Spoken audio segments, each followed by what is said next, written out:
Hello out there in internet land. Welcome to Good LAWGIC. Whether you are watching on YouTube or through locals where the cool redheads hang, or on Rumble, we are very appreciative that you took the time. What? Facebook? We're on Facebook? Since when?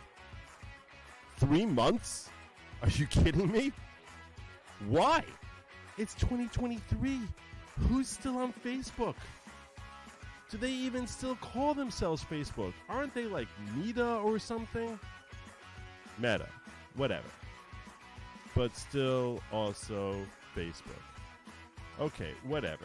Well, wherever you are and whatever device you're using to receive this broadcast, please hit the like and subscribe buttons because this is viewers' discretion. And 4 out of 5 telepaths agree that viewers' discretion is advised.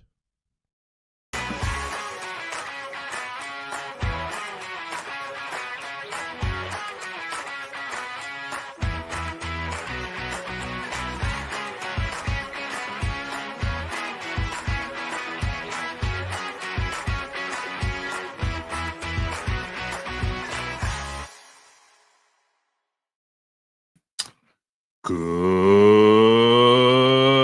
evening, everybody. Welcome to Viewers Discretion. I'm your host, Joe Neerman, a.k.a. Good LAWGIC. Hope your weekend has been going phenomenally well. Mine has been pretty solid. Want to pause, wish a happy Mother's Day to Lady LAWGIC, best mother in the world. It's easy, I can get away with saying that. Mother, so I don't have to worry about that. But yes, whether you are a mother in training, a mother-to-be, or whether you have a mom, I wish you a happy Mother's Day. And hope that your day went well. Hope you spent a few minutes appreciating mothers in your lives. And yeah, while I always wondered why it is that Mother's Day gets a lot more solid PR than Father's Day. It's not even close. Let's face it, it's not close. Yeah, it's probably justified. it's probably I'm just saying it's probably justified in most cases. Not all cases. Definitely not all cases, but in most cases, probably justified. Anyway, got that out of the way. So all you moms out there, happy Mother's Day. And yeah, one thing I just want to get off. I want to get out there real quick. I saw this and I was like, I have to share this with my people. My people got to see this before I get to Nancy Pelosi. Before I get into that, I need to share with you this ex post that I stumbled on, which I have no words.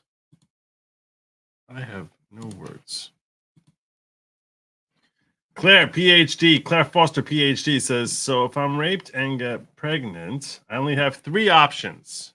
1, abortion and go to prison. 2, be forced to give birth to a mixed race baby. Or 3, suicide. Suey. Not that I'm definitely not recommending that. Definitely, that's never an option, and I'm serious about that. It's really not an option. But yeah, saw this, and I have to tell you something. This is friggin' brilliant. This is so friggin' brilliant. Claire Foster, PhD, take a bow. Oh my God. Words cannot express how impressed I am with the brilliance, the sheer brilliance of this post. This post, I just read it and I flinched for a second. I was like, oh yeah, that's Claire Foster, which is, in case you're unaware, you see, this is what everyone's saying. This is what everyone,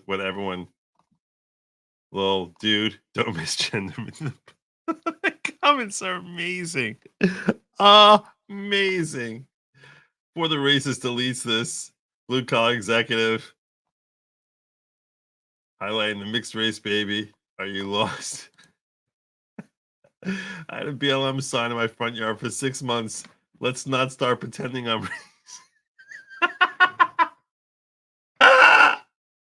oh my god. Oh my god, Claire. Claire. Claire. Claire. Claire. Claire. Wow. In case you're unaware, Claire Foster is a brilliant parody account. It is a brilliant, brilliant, brilliant parody account.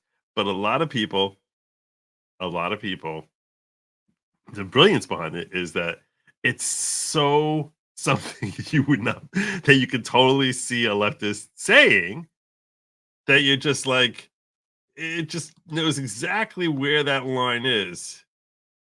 You will not have that program source. Oh my god, this is so good. This is so good. This is so good. Everything about this. You have 4 options. Do you have the baby give it for adoption? Number 2 covers this. There's so much brilliance here. So much brilliance. Everyone falls for this account. The oblivious replies are hilarious. People don't realize.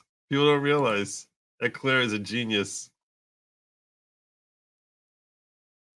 This is, and everyone just sort of like, look how many likes that these things get. This is so good. This is so good. Good one on mixed baby. Yeah, that was the genius. That was the genius.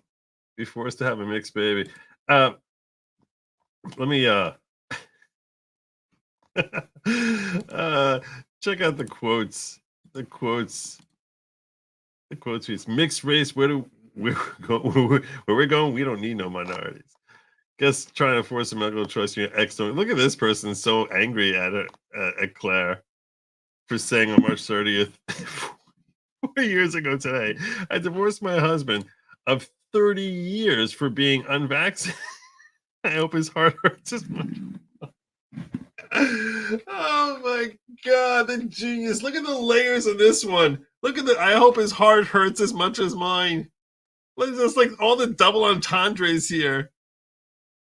Oh my god. Oh, it's such genius. Tell me you can't find a better parody than this. And everyone's all freaked out about the mixed race. Everyone. Everyone.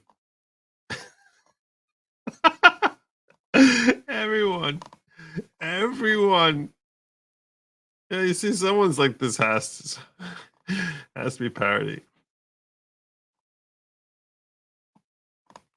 Oh god, this is so good. Even Kurt Schlichter. I like how she mentions the mixed race baby. Kurt Schlichter fell for it. I'm not mocking Kurt. I'm not mocking you. I've been there. I've fallen for him in the past. I've fallen for him. I've jumped in and then be like, ding it. Until he fell for it.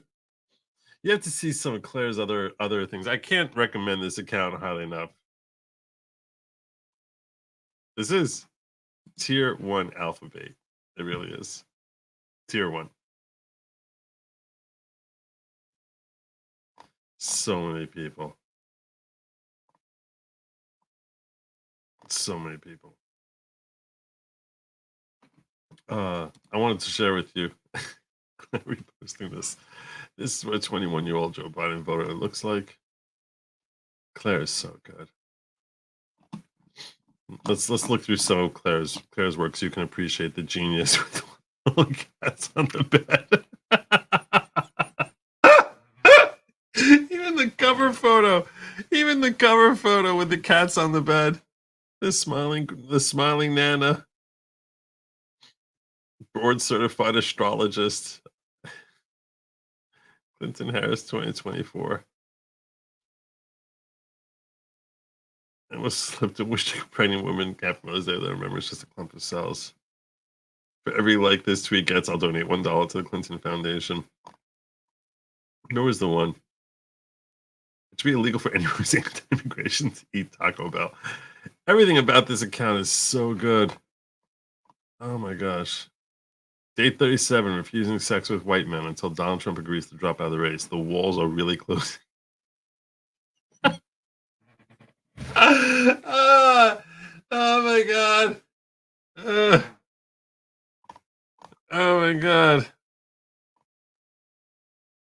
I had to take my cat to the vet to be put to sleep today. It was an orange tabby, only a year old, but reminded me too much of Trump. RIP, RIP in peace, Cheddar.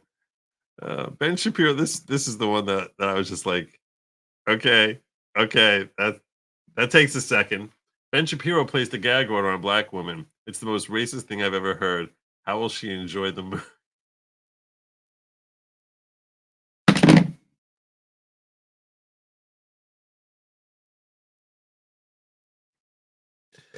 That's not right. That's not right. That's not right. That's not right. It takes a second. That one takes a second. That one takes a second. That one takes a second.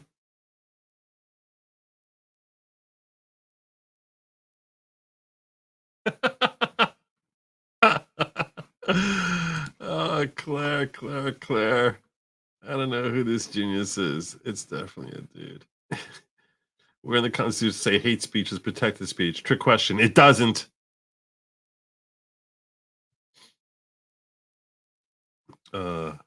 Systemic racism explained. Oh my god. Anyway, so I cannot highly enough recommend that you guys sign up to Claire Foster, PhD. Unbelievable. I bow. This is the type of humor that I'm like, there's a genius there. There's a certain level of genius there that we should appreciate. You don't have genius. You don't come across genius all the time. It doesn't happen every day. It's in 20 minutes. It's 0013 birthday. Oh wow! Happy birthday! Did you order the strippers in camo track? No. We can party like it's 1999 again. All other diggers, welcome. Let's go, what up, my diggers? What up, my diggers? Did you see Alex Jones' Mother Day post from Michelle Obama? I did not. Do I need to check that out? I'm gonna look for Alex Jones. Now I gotta see. What did Alex do now? He's in the real Alex Jones, right?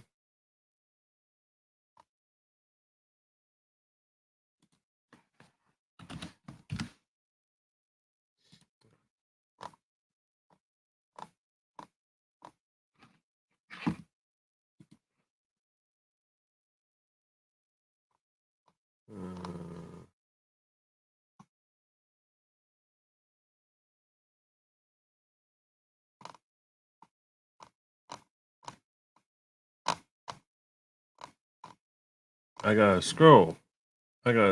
He really uses Twitter.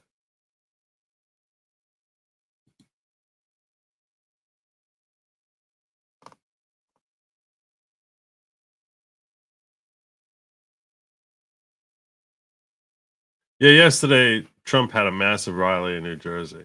Oh, that's gonna get me demonetized. Yeah. They say there was 80,000 there. I don't know if there was 80,000. Who the heck knows? It's impossible to ever estimate crowd size. But yeah, people saying a few hundred. It's like, yeah, I've seen baseball stadiums before.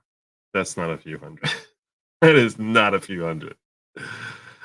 That is not a few hundred. Yeah. That is many thousands. Many thousands. I'm trying to see if I can find this Michelle Obama thing.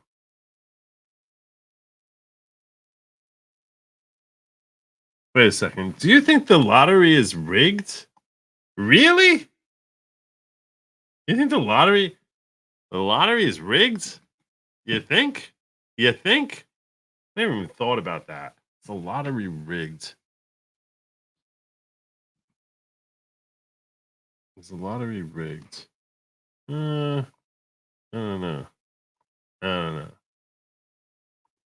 I don't know about that. I'm gonna throw that up in a poll. I'm curious what you guys think on that.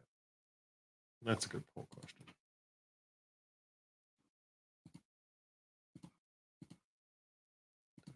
Do I have this here? That's a really good poll question.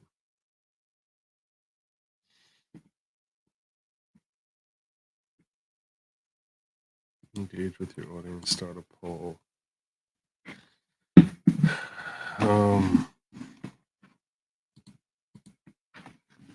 I'll have 4 answers. I'll just have a premise that the lottery is rigged, and now you'll agree.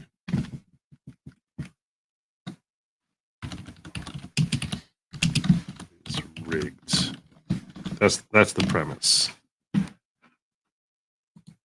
Yes. No. And then we'll have probably.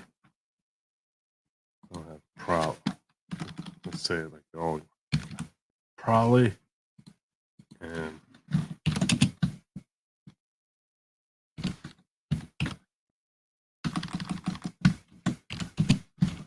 I doubt it.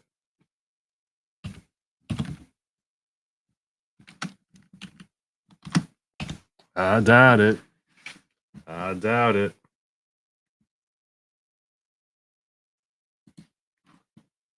We'll check that up soon. We'll check that up in a moment. What's happening here? Still not finding this thing here with. Still not finding this thing here with Alex Jones. Oh. Everyone's that Big Mike. That's it? Oh. Jeepers. Really? Really?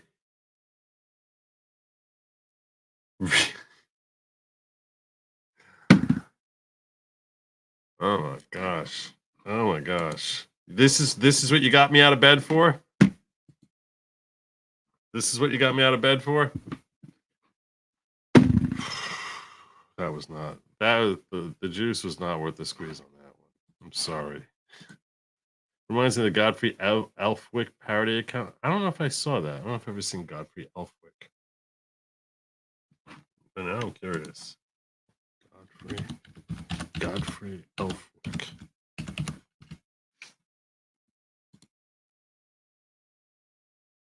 It's the X. Now it's the X. It's the X Godfrey Elfwick account.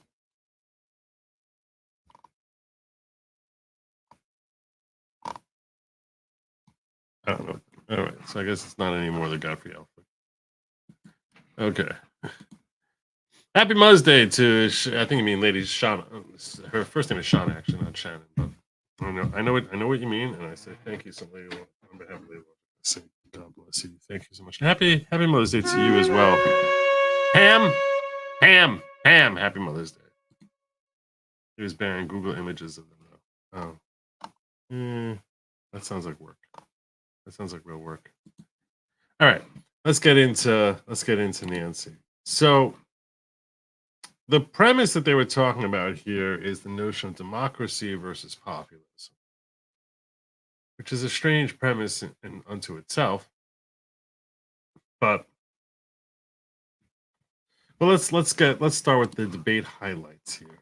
Okay, let's see if that'll help us figure out what exactly the objective is here. If you're unfamiliar with the Oxford Union, it's a society of collegiates, I assume from college, from Oxford, where they have these debates that are hosted in these very formal attire, and they have these philosophical debates. And sometimes you get some gems, and they sometimes will invite celebrities, famous people of note, to appear and argue one side of an issue. And last week on this issue, they invited Nancy Pelosi, and she accepted. This was a grave error on her part. Let's get a little highlights here. Populist leaders undermine complex problems to black and white issues with simplistic solution. So just listen to what that woman said again. Because I heard that and I was like, what? So let's say that one more time. Populist leaders, she's obviously against populists, undermine complex issues with simplistic answers. Populist leaders undermine complex problems to black and white issues. Complex problems to black and white issues. With simplistic solution. Simplistic solution. Okay. It is fundamentally undemocratic to suggest that a vote for populism threatens democracy simply because we disagree with those elected. The notion is, and you're supposed to vote at the end, do you agree or disagree? I think the notion was, does populism threaten democracy? Does populism threaten democracy? What side do you think that member of the House, Democratic leader, or at least former Democratic leader, former Speaker of the House Nancy Pelosi took in does populism, does it undermine democracy? Now, I just Googled over here the phrase populism just so we can get a definition of the term. It's a political approach that strives to appeal to ordinary people who feel that their concerns are disregarded by established elite groups. So populism, the notion here is that populism undermines democracy. Okay. We're not going to go through all 6 debaters because they spend like an hour and a half debating, and just not something I want to do. But the opposition will seek to conflate democracy and populism. They already have. They are not the same thing. It is possible to be a populist and still believe that there is more that unites us than divides us. Now, that's true. I agree with that. Kathy remembers Yolanda Vega. Does she still do it? I remember her from my youth. Populism undermines globalism, which is why they shroud it as democracy. How is it's? But listen to how they each speak, and then listen to Nancy. It's like just listen to the.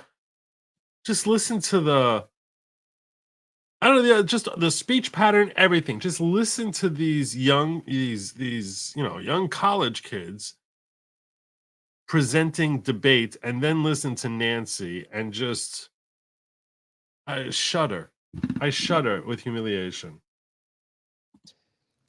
The opposition will seek to conflate democracy and populism. They already have. They are not the same thing. It is possible to be a populist and still believe that there is more that unites us than divides us. now, here's the thing that is so sad about all of this. These people who are populist and go out there and make all these claims take advantage of people who have legitimate economic concerns.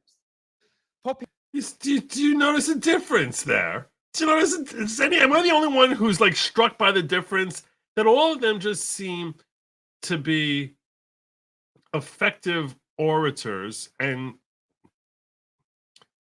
present and like are engaging in a philosophical debate, and she seems like she's campaign stumping. And some of them will reduce themselves to that at certain points, but it's like, wow, that's embarrassing. I looked at it, I was like, this is embarrassing. Populism is not a threat to democracy. Populism is democracy. And I'm going to be hearing, so what I'm going to do is, I'm not going through all 6 of them. We're going to start with Nancy. We're going to start with Fancy Nancy there. And then I'm going to go to that last gentleman. And we'll listen to his as well, because I thought he did a pretty good job. So, without further ado, let me pull up Nancy Pelosi and her argument. God, how embarrassing this is. I have not heard her argument yet, but I will be pausing probably frequently to yell at my computer. Just warning you. So that's likely to happen. She does. She does. Here we go. Now, here's This is her her turn to speak. Now, here's the thing that is so sad about all of this. These people who are populist and go out there and make all these claims take advantage of people who have legitimate economic concerns. That's a little clip, a little I preview. now look to the Speaker Emerita, Nancy Pelosi, to close the case for the proposition.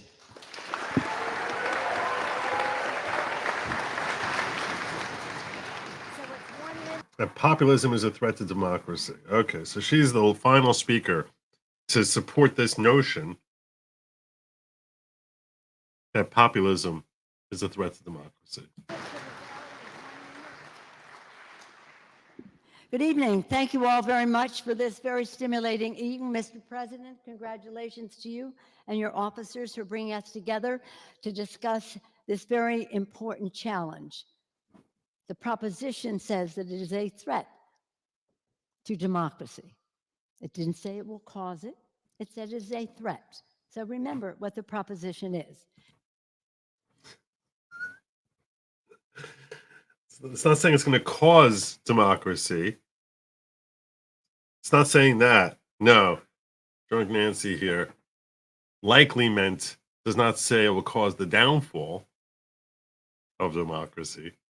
But instead she says, instead she phrased it as the proposition is that it will cause democracy. All right, you're off to a swimming start there, honey.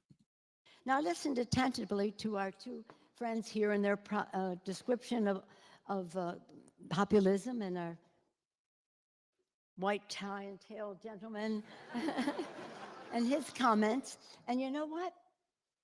They make a very compelling argument. It would have been so appropriate 200 years ago in the time of Andrew Jackson. It's an old notion of Elaine, your mic. Elaine. Can I get audio? There we go. That's going to help. Let's go back a little bit in case you didn't hear her. So appropriate 200 years ago in the time of Andrew Jackson. Andrew Jackson was not 200 years ago. It's an old notion of populism. For today, I always like to put down temporal markers. For today, how populism weighs in is in a way that is different. Remember what she's saying here, because the next speaker is going to decimate her on this point. Decimate her. Literally just... She's like, okay, you know, it's today's populism that's a problem. 200 years ago, it was fine. It was fine. Today's populism is the problem. Voltaire said, if you want to debate with me, define your terms. Well, let's define what is happening with populism today. Populism is sprung on some of the people that have been named here, put forth with an ethno-nationalist populism. That's, you're just now changed. You completely changed everything by now saying ethno-populism, which is completely different. That's completely different. In our country, we see nationalism, isolationism. We had a fight to get the bill that we got last week, and generated by an ethnic negativity about immigrants. Says who? Says who? This is like, now she's just completely redefining. So let's reduce populism exclusively to saying and imply that anyone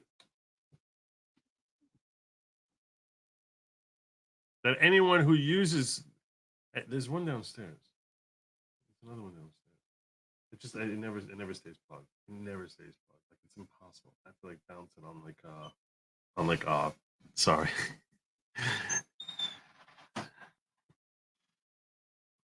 I'm back.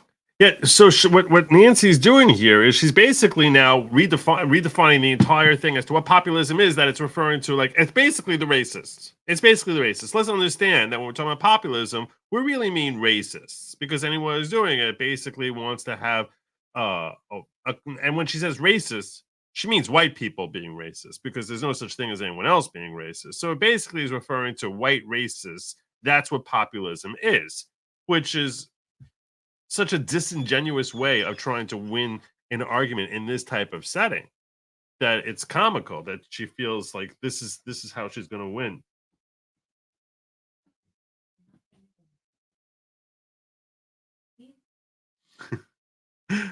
You're dancing with fire. You don't even know how loose these chords are. All of a sudden I'll just be like just evicted from like everything. People are like, what happened to Joe? Where'd Joe go?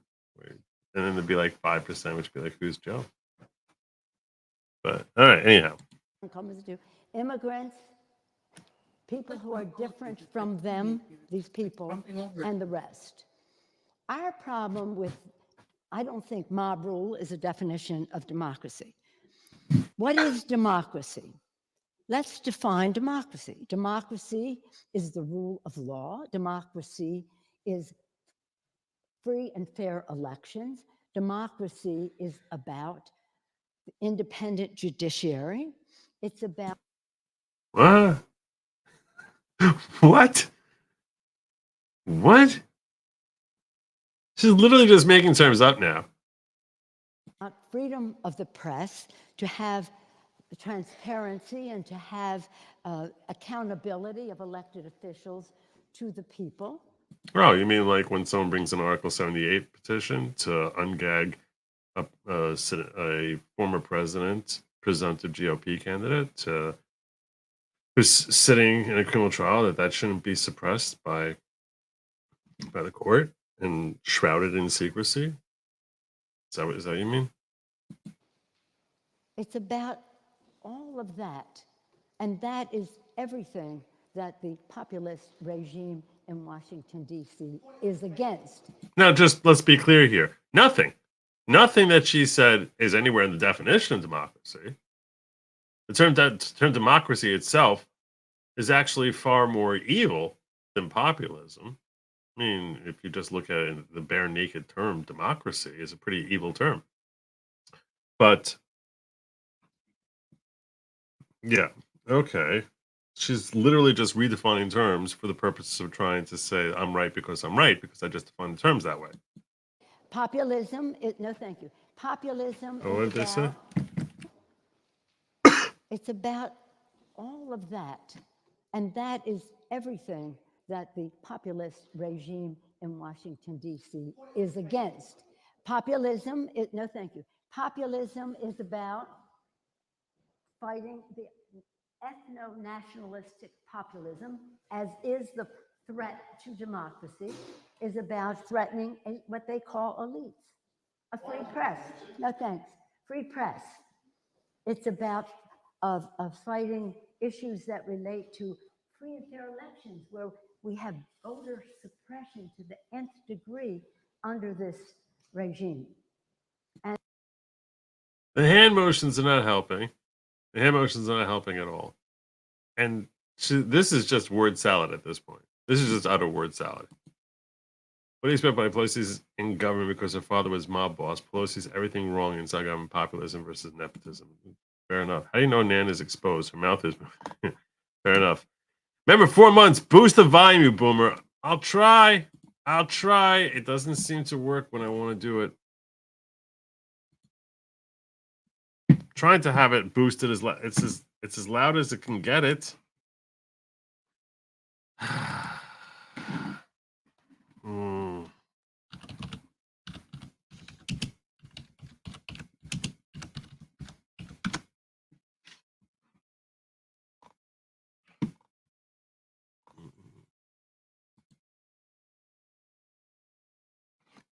Let's see something.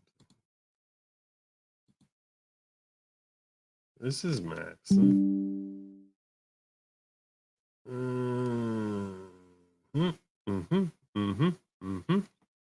So that's not gonna work.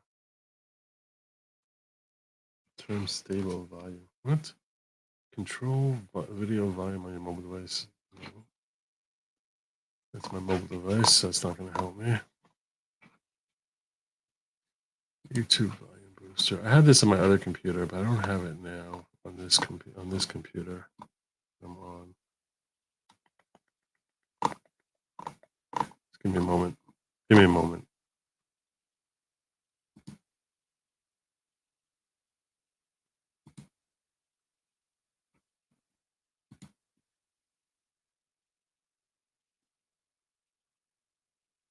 Simply hover over the volume control. Just click on the plus or minus button.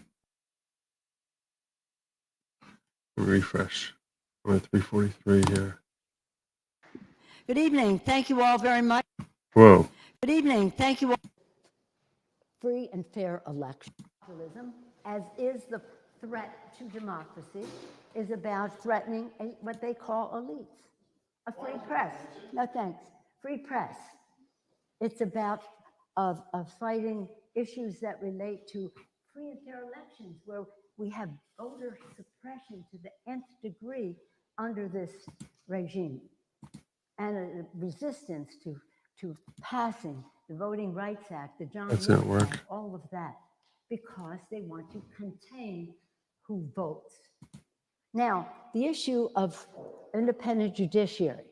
We owe so much to the UK or England, as it Do was. any of you understand what she's talking about at this point? Many things at Runnymede, England. And one of them was... Oh my gosh, I do think that is Paul Pelosi. Yeah, look at him. Wow. Wow, he looks terrible. This is him over here. Wow. He does not look good. He looked better with David the Pape. Everyone is like WTF. That's what everyone is. I'm trying to find a way to get this louder. Trial. When King John came, the barons who were there they had 12 chairs. And what sprang from that was a joy of your peers, 12 peers. And that sprang the Magna Carta, and something that we hold dear in our country. Right now, we see trial by jury threatened by vicious assaults on the jurors. So when we talk about populism, and which jurors have been assaulted? That's terrible. Tell me which juror has been assaulted. I don't know of any juror that's been assaulted. Why wouldn't we arrest someone who's assaulting a juror? That sounds kind of crazy. No one knows what she's talking about. She's literally just making stuff up now. Let me get a closed caption back up. Talk about democracy. Let's understand our terms today, not 200 years ago, but today. And if you are humored by some of the Ted Cruz and people like that, that may be humorous to you, but it ain't funny to us because it has a direct impact on what's happening. Now, here's the thing. What? Seriously? What is she on? Does this make any sense to any of you? Voter suppression is real in the U.S. High black populations get vote centers shut down. They have to travel long distance to vote and stand in long lines that shut down before they can vote. It's real. Really? Where? Tell me where. I want to know where. Where is that? Where is that? Give me the place, future boy. Tell me where. Where is it?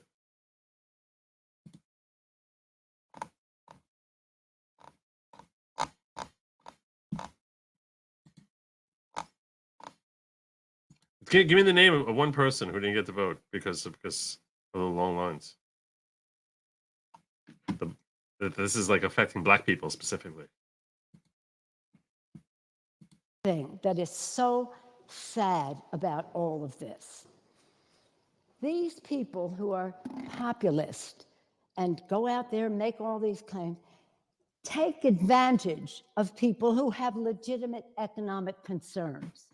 In this day and age, people are concerned, and some of you have heard me say this before, are concerned about innovation. How are they and their families going to thrive and survive economically in a new era of innovation? They're concerned about globalization.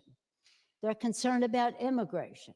They're concerned about anything new because it's not familiar to them. What? That's why they're concerned? See, this is from Obama's playbook, where it's like, oh, some folks, they're not comfortable with people coming in here because, they don't look like them. It's the same sort of dog whistle. You want to know who dog whistles? The left dog whistles all the time. All the time. As to like, they're racist, they're racist, they're racist. This is new. And so along comes... No, it's not new. It's that it sucks. It's that the way you're running this country is terrible. It's that our economy is terrible. It's that you don't care about our safety. You don't care about the fact that you don't care about bankrupting us. That's what's terrible. It's not that what's new is that you're bankrupting us. That's what's new. What's new is that you think that we don't have borders anymore. That's pretty new. That's pretty new. That's pretty not. That's a pretty out there type of perspective. They don't know the word computer. Yeah, voting is a right enshrined in the Constitution, Bill of Rights. It's a privilege, not a right. Amen. I think it's her not speaking into the mic. That's what I keep saying. This is not on me.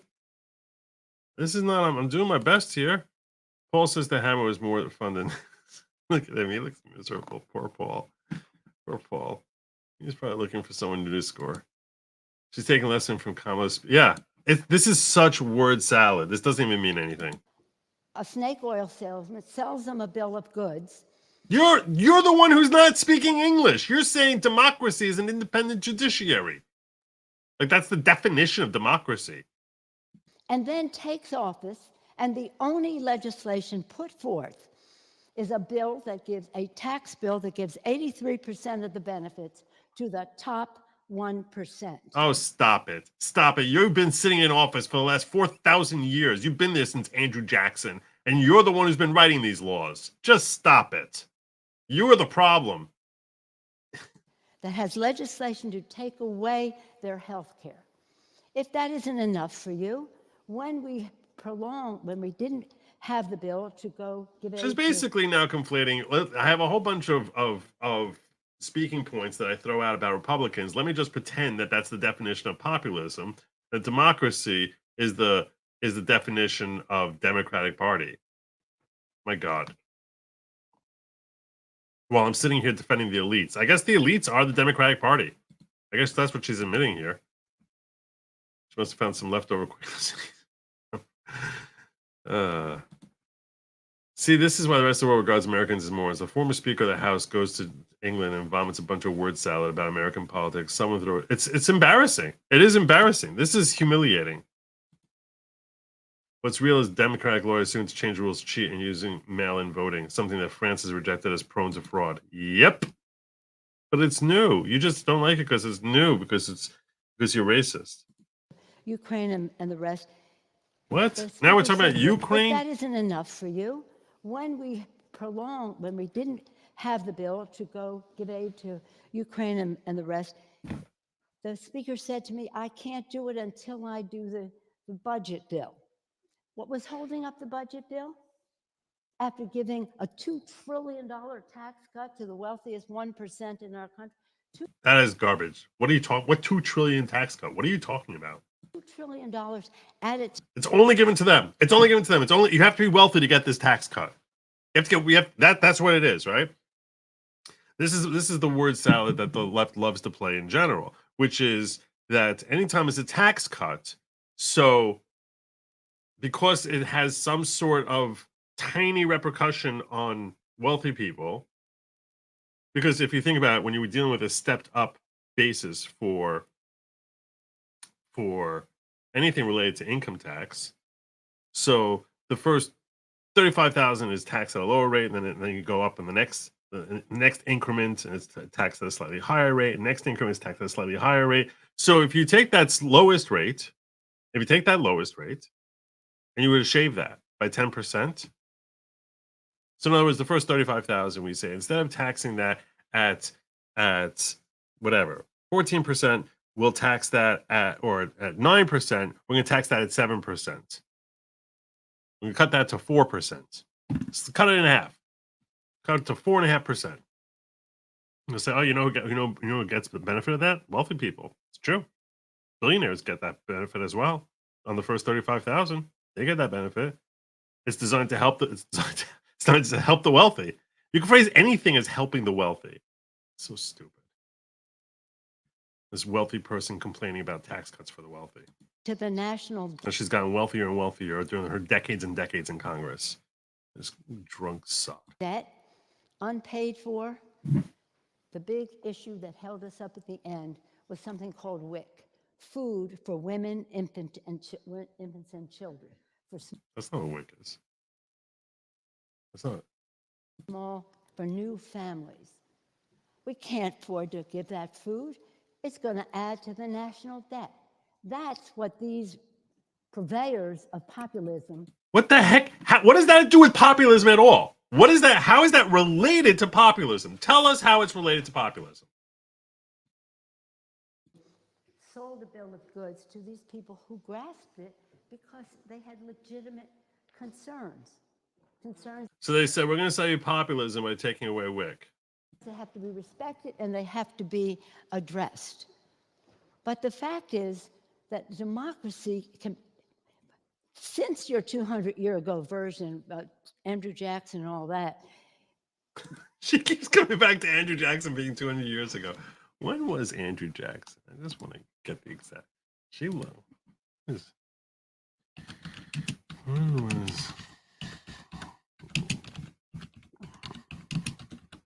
I don't want to speak out of turn. 1837. 1829 to 1837. All right. I guess he's the last populist. There's been no populist in the last 200 years. Just him.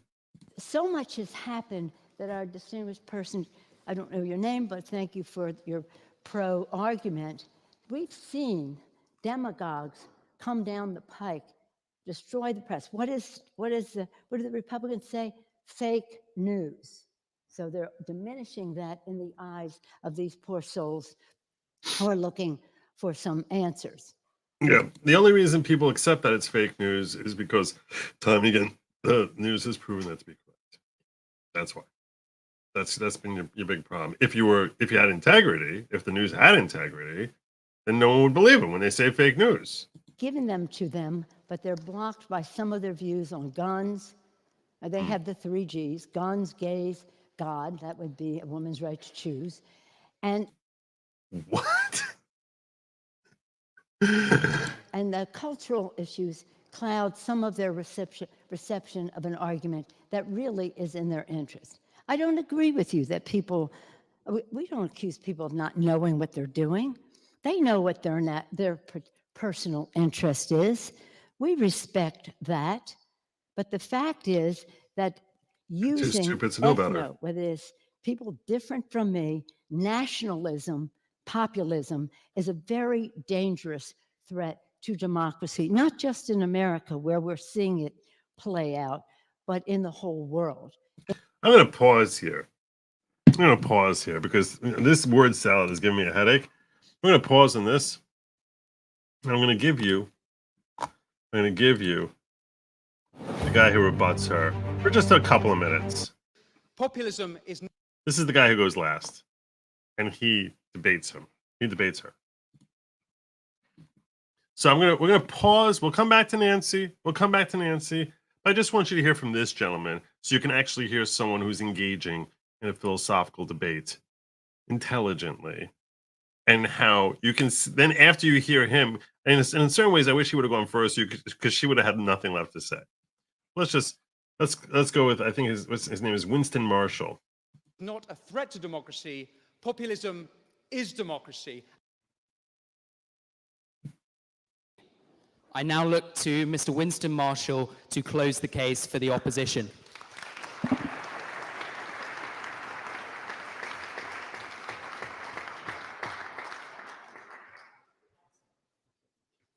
Ladies and gentlemen, words have a tendency to change meaning. When I was a boy, woman meant someone who didn't have a cock. Populism has become a word used synonymously with racist. We've heard ethno-nationalist, with bigot, with hillbilly, redneck, with deplorables. Elites use it to show their contempt for ordinary people. This is a recent change. Not long ago, Barack Obama, while still president at the North America's Leaders Summit in June 2016, he took umbrage with the notion that Trump be called a populist. How could Trump be called a populist? He doesn't care about working people. If anything, Obama argued he was the populist. Oh, Obama was a populist. And by the way, he really was. I mean, that's what he played at. He played at being a populist. Nancy Pelosi is sitting here pretending that populism is something that, means something different today than it meant 200 years ago. Does it mean the same thing it meant 7, 8 years ago? Because back then, Obama referred to himself as being a populist. He's like, Trump's not the populist, I am. Now, Nancy Pelosi's coming along and saying populist means racist. Populist means ethno-nationalist, who basically hates black people, women, children, gays, hates everybody. That's essentially, that's how Nancy Pelosi says, that's when we use the term today, populist. That's what it means. That's what it means. Whoops. What about Andrew Jackson, though? What about Andrew Jackson? What about Andrew? If anything, Obama argued, Bernie was the populist. It was Bernie who'd spent 5 decades fighting for working people. You ethnocentrist Bernie Sanders! You ethnocentrist Bernie Sanders! But Trump. Something curious happens. If you watch Obama's speeches after that point, more and more recently, he uses the word populist interchangeably with strongman, with authoritarian. The word changes meaning. It becomes a negative, a pejorative, a slur. To me, populism is not a dirty word. Since the 2008 crash, and specifically the trillion-dollar Wall Street bailout, we are in the populist age. And for good reason. The elites have failed. Yep. Do you see a difference in speaking style here?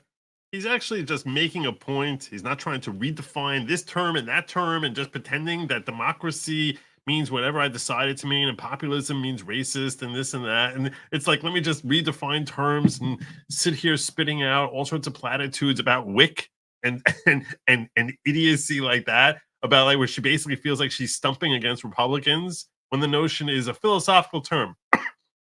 Is populism a threat to democracy?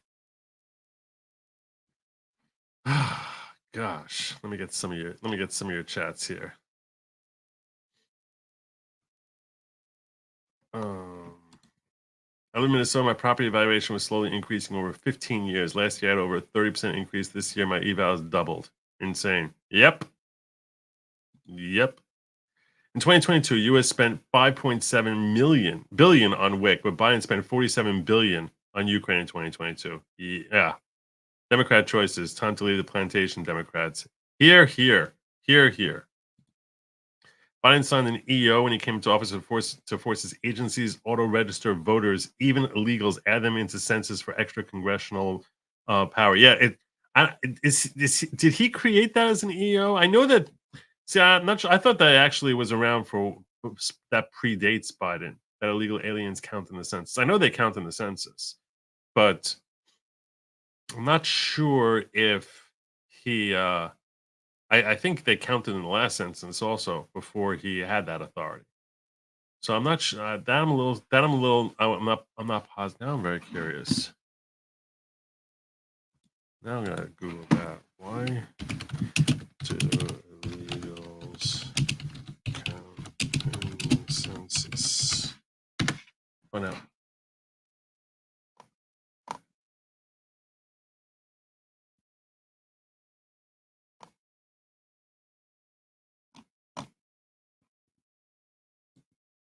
So, under what law? Under what law do?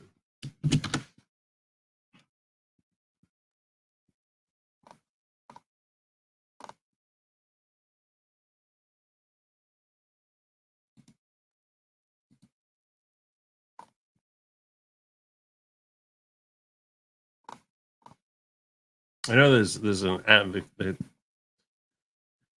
Republicans are trying Congress to get them off the census, which I guess that would, if they succeed in that, that would probably close the border right there. I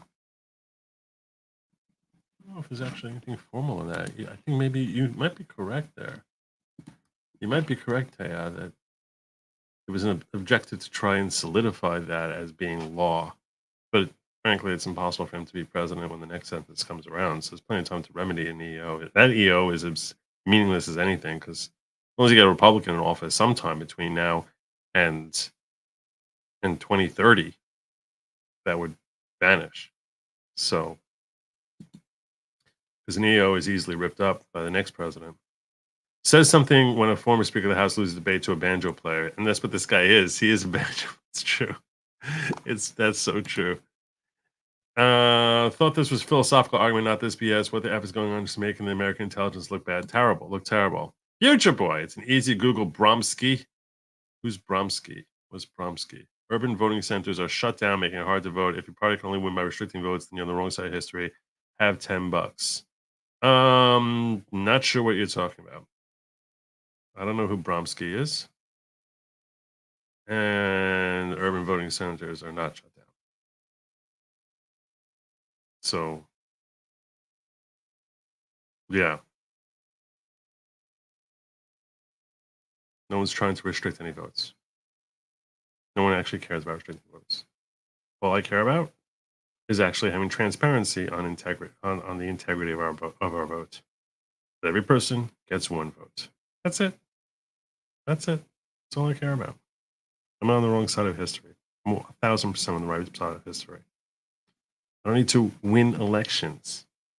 I understand that sometimes, my opinion, may not be in the popular side of things, and that's okay. That's okay. I simply want to know that every person who's a citizen is the only one who gets to vote, and they get one vote. Not that we just have these ridiculous, stupid ballots flying around here. If you're sitting here not concerned about the lack of transparency of our elections, you, my friend, are 1,000% on the wrong side of history. You're not a good person. You're not a kind person or a virtuous person. You just want to win any way possible. That's not virtuous. That's just my way or the highway. So, respectfully, Future Boy, if you think that my perspective is I just want to have people be suppressed, you don't know the first darn thing about me. Stick around. Stick around. Maybe you'll learn something or two. And in case you're not sure like how to do that, the simple thing is listen to the cartoon. Cartoon will tell you what to do. Even you, Future Boy. Even you. Perhaps especially you. Yeah. Nancy caused that. Nancy caused a lot of things. Not sure if you covered it, but last week House bill passed bill to ask citizenship question on the census. Every Democrat voted against it. Yeah, why is that? Why do you think that is, that, Future Boy? Why is it that they don't want to have a citizen question on it?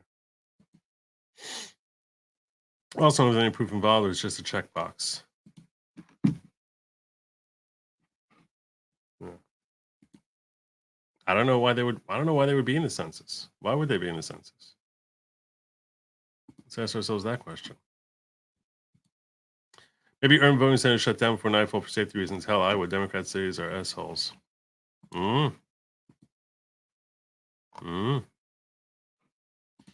Let's get back to Nancy, because Nancy needs to be heard from. She does need to be heard from. And by now, everyone has probably liked and subscribed. There's only one button there because I figured if I try making him jump up and hit two buttons at once, that'd be like asking too much on those little legs of his running up the bookcases. So, but just because he's only hitting subscribe, you should like and subscribe. And if you're watching afterwards, drop a comment.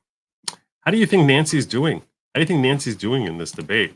Let's go back to her because this guy had a moment or two to sort of rip her apart. Let's see how she's doing here. Coming back to Nancy. In the context of a fight between democracy and autocracy, not mine, but the version. Autocracy? What is autocracy? Beyond the elites running everything. How is that not an autocracy? Of populism, ethno-nationalist populism, which tries to bring down education and fake news, the media. Nobody likes racists. We got it. Nobody likes the racists. The racists stink. We all. I agree with it. I agree with you on that perspective. I don't agree with you about having big tech run everything and silencing your opposition. That's what sounds autocratic right there. Which is a protector of democracy. That version is contributing in countries other than our country and is a danger to democracy. We think democracy is on the ballot in America. It's a victory that we must win. Really? How will democracy suffer if you lose the next presidential election? Tell us one way. Because I can tell you tons of ways that it's democracy as you define it is suffering under the current administration. That will suffer far less if and when Biden is finally removed from his position of power. So you tell me, which way do you think that democracy will suffer? Walk us through it. Because it will only make matters worse. How? If they have another stay at what they're doing to the courts in our country, the fear that they're instilling in Georgia. Stay at the courts doing our country? What? In our country. The fear, who's instilling fear in the jurists? Tell me which jurists you're referring to here. What are you talking about? The suppression of the vote in our country, the role of their big, dark, rich, billionaire donors. You're the one who gets paid. Big tech donates to you. Big pharma donates to you. What are you talking about with the rich billionaire donors? Who are the billionaires? Which billionaires are not Democrats? Tell us which ones are the ones who are not Democrats. Who don't want to pay taxes, suffocating the airways from the fossil fuel industry and the gun industry and the rest of that. So money. This is like, you know what? Maybe she's been dumbed down because she's so used to talking to the idiots who actually attend her rallies. Maybe that's what it is. But I cannot imagine that this sort of rhetoric actually passes in Oxford Union, one of the last bastions for actual intellectual critical analysis. I struggle to believe that this is a compelling argument she's making here, rather than humiliating America. And populism, sadly, have gone together with this ethno-nationalist, what they call elite, what we call education, free press, and the rest. So I urge you to think in terms of the word. It says it's a threat. You're going to deny that it's a threat to democracy? 1,000%. 1,000%. It's not even remotely a threat. In fact, it's the only way to preserve a democratic republic. That's what the definition is. In the versions that have emerged. So now you want to talk about the ethno-nationalist perspective, which is a tiny element, and arguably far smaller than the racist perspectives that are being propped up by the left, where they have their anti-white rhetoric that they're constantly trying to drill into the public, culturally, socially, economically, legislatively. Through our education system, whether it's an education system that was basically geared against only one particular demographic. Well, sorry, two, against Asians as well, against Asians and whites. Whether it's various hiring practices that are designed to promote people who are in a certain demographic over those who are not. So legislatively, economically, socially, culturally, Biden was bragging about the fact that you cannot see a commercial anymore. He said, I dare you to try and find at least, they'll go, you won't find 2 out of 5 that are not at least a mixed race couple in a commercial, as if that is what is the norm. That is what is the norm. And frankly, he grossly understated it. It's not 2 out of 5. It's 4 out of 5. That if you never see a white family in a commercial anymore. Never. Ever. As if they don't exist. As if there's no such thing. And if they are, they're evil and racist. So who's it being geared against? Have emerged in America so clearly? And why does everybody here say to me, what happens if he gets elected? Well, you can't let that happen. What happens is that you lose your seat of power. That's the only thing that happens.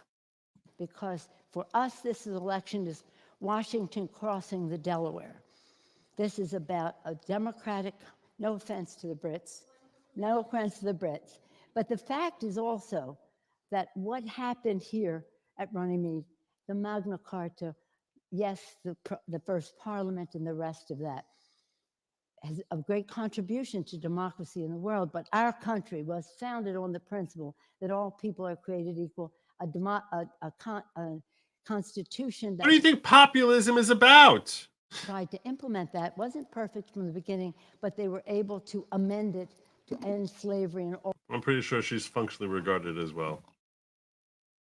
This is just terrible. This is just terrible. Terrible. All the other remnants of what came before. But populism in the version of Andrew Jackson, which was described here— What about the Obama not version? the threat that we are talking about. You're the one. That's part of it. What about the version of Obama? What about that? What about that? But the fact that's so sad is a misrepresentation of people who exploit the populist attitude of, I want to have my say. Like, which is classic what Democrats have been doing for decades. And then use it to get elected and then hurt those people the most. Precisely what the Democrat agenda has been for the last 60 years. Explain to us otherwise why it is that despite the country flourishing in the 80s, despite it flourishing in the early aughts, and these democratic these urban centers being run exclusively by Democrats, they still became crap zones. Why? Why'd that happen? Why did that happen? Walk us through it. Walk us through it. While you keep making promises and promises about how you're helping blacks, you're helping mothers, you're helping all these, everyone out there, you're helping this group, you're helping that group. Your entire party is cobbled together of various special interests who have nothing in common with each other, and quite frequently have interests that are adverse to each other, like, let's say, the tea community versus women. And you cobble them all together as if we're the party for this, and you never do anything to actually benefit them economically. That's for sure. You might pass a whole bunch of social laws, but economically, you basically have destroyed Black community, destroyed them with your stupid progressive socialistic policies of encouraging them to basically just give up on actually living the American dream and just rely on the government taking care of you. Terribly evil. Terrible. While promising them, oh, we're here for you, we're here for you, we're here for you. And every 4 years, there's some sort of massive clash. We're really due for it right now. We're really due for some sort of, we might not get, no, I probably will. George Floyd was 4 years ago. I think it was like 4 years ago this week. Right? It's 2020. May 2020. It's George Floyd. We're due for another one. It's coming. I mean, all sorts of rides coming. Hurt those people the most, as I said. And how the George Floyd rallies help the Black community? Are they better off today? They're better off today than they were back then? Tell us. Walk us through it. Unfair taxation, unfair distribution of resources. A budget should be a statement of our national values. Instead, it's a vehicle put more money in the pockets of his contributors. And His contributors. His contributors. Who's the billionaire? Is Bill Gates a contributor of his? Jeff Bezos a contributor of his? They're all donating to you. They've all been donating to Democrats for the last 15 years. His contributors. The point is, it's populism versus the elites. And she's basically sitting here pretending that they're not the party of the elites while saying that populism is necessarily evil. What are you saying? That all Americans are evil? And on top of all of that, taking away health care and the rest by lying about it all. That's about deaths, this, and abortion. It's not about any of that. So if there could be truth. I don't know what you're talking about, Future Boy. I appreciate logic, but there's some seriously shady crap going down in the GOP-controlled states to suppress votes by shutting down urban access to voting polls. Words, because 200. That's funny. Okay. You know what? I'm gonna try Google. You tell me Google. You already spent $30 here trying to make this point. So I will give you the courtesy, okay, of trying to find urban polling centers closed early.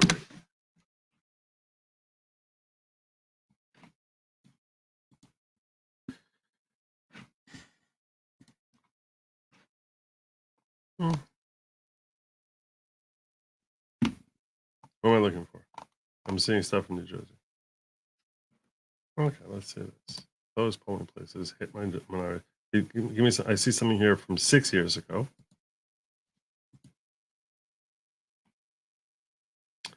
Now I'm getting an ad.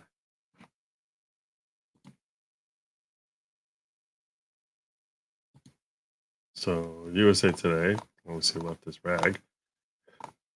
But let's see what they give you.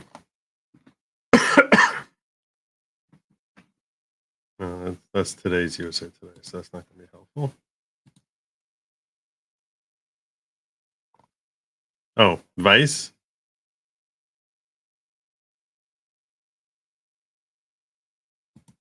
Well, let's see what Vice is saying. Is this about minorities? So I don't see anything here about minorities.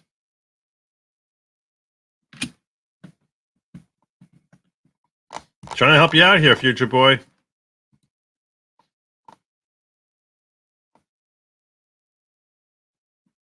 Oh, let's see this. Okay, this looks like it might be sympathetic to your claim. Southern U.S. states closed 1,200 polling places in recent years. Rights group. Okay. Is that specifically to harm black vote?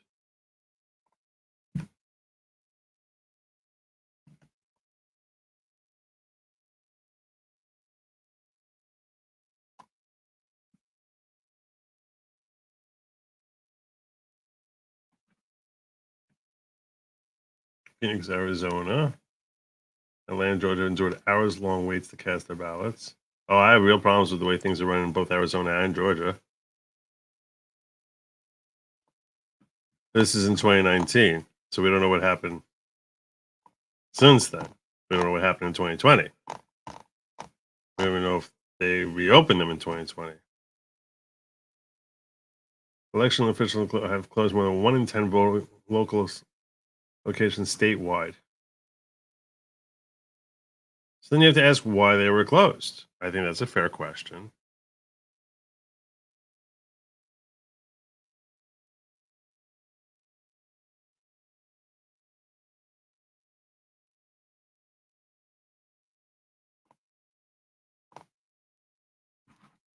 But I also don't know how this is specifically targeting minorities. If anything, especially when you consider how voting day turnouts since 2020 have significantly exceeded the GOP ballot count. I'm not sure how that's hurting the Democrats specifically. Quite the contrary.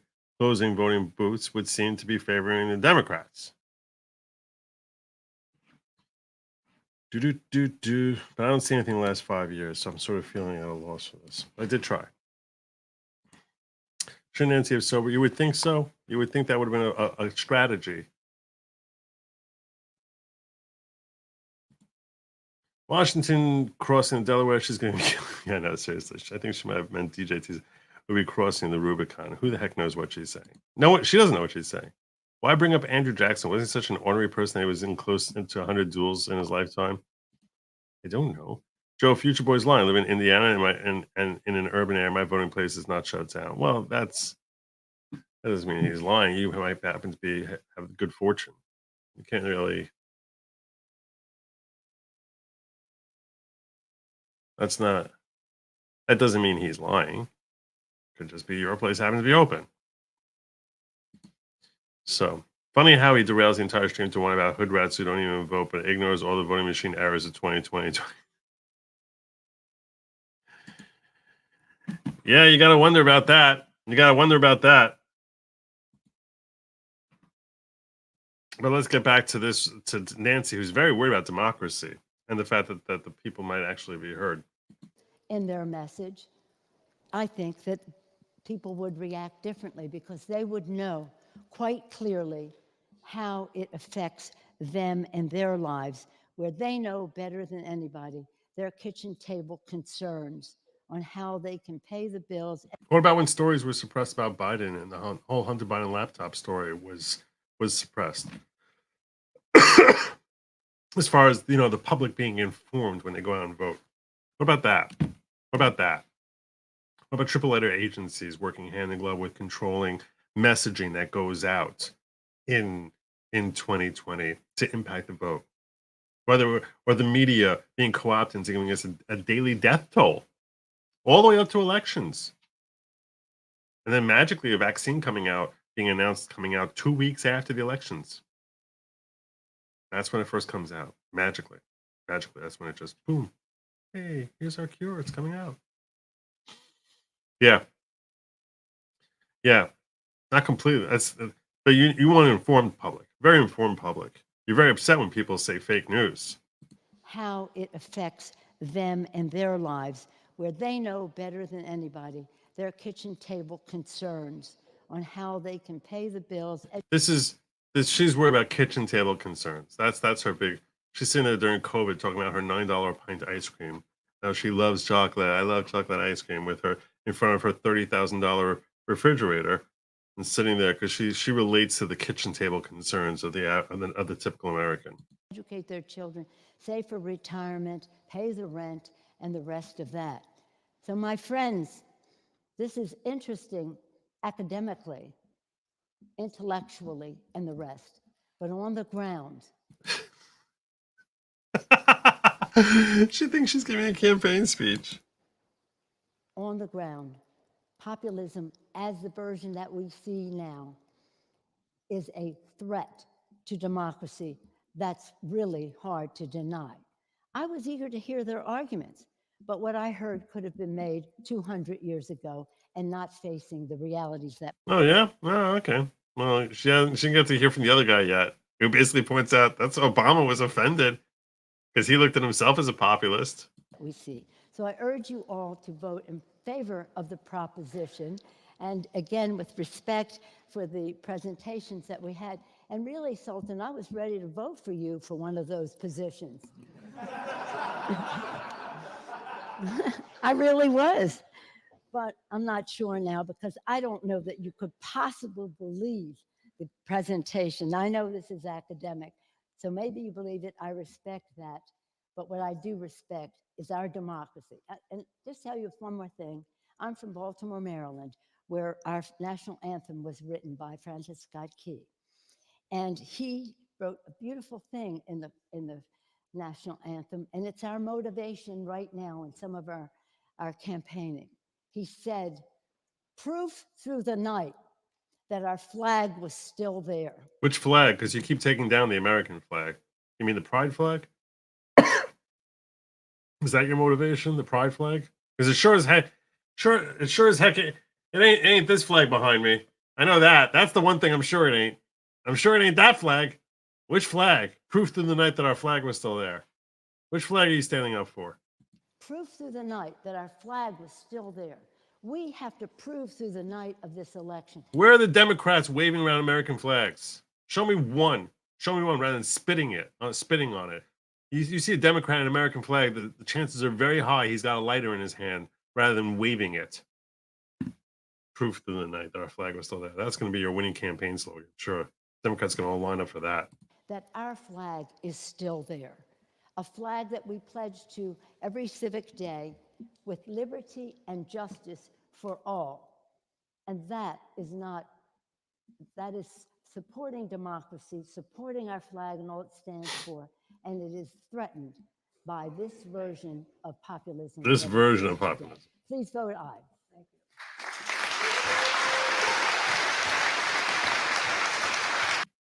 you. Yeah, okay.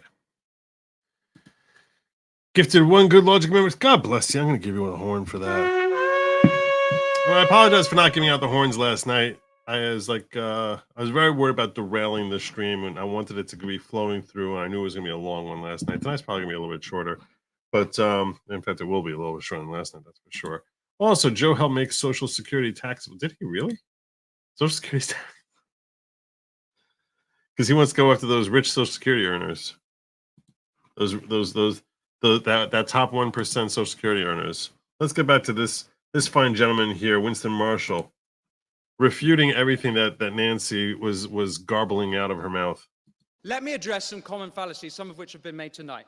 If the motion was that demagoguery was a threat to democracy, I would be on that side of the House. If the motion was that political violence was a threat to democracy, I'd be on that side of the House. Which it is. Political violence is in the form of lawfare. January 6th has been mentioned. A dark day for America indeed. And I'm sure Congresswoman Pelosi will agree that the entire month of June 2020, when the federal courthouse in Portland, Oregon was under siege and under insurrection by radical progressives, those too were dark days for America. Yes? There is no equivalence there. So you don't agree? Well, it's fine, you don't agree, that's fine. But it is not like what happened on January 6th, which was an insurrection incited by the President of the United States. No, it's not. No, it's not. That's why he was never charged with it. That is gaslighting. She's bunkers. She is bunkers. Look at this dude back here. He's like, are you kidding me? Are you kidding me? This guy's like, I was on her side until she just opened her mouth. Look at their disdain as they're all looking at her. Look at their disdain. Look at their disdain. And only a Brit can manage to muster. This guy with the red tie here. Bald dude over here. Utter disdain. Whoops. Didn't mean to do that. Sorry about that. So you don't agree? But you'll condemn those days.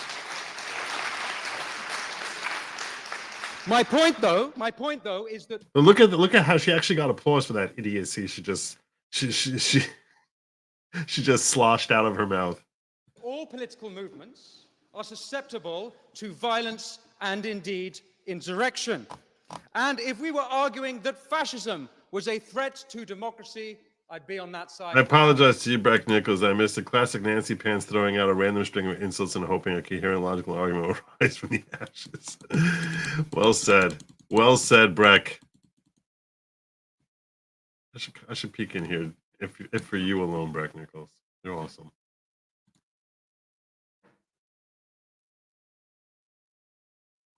Ugh.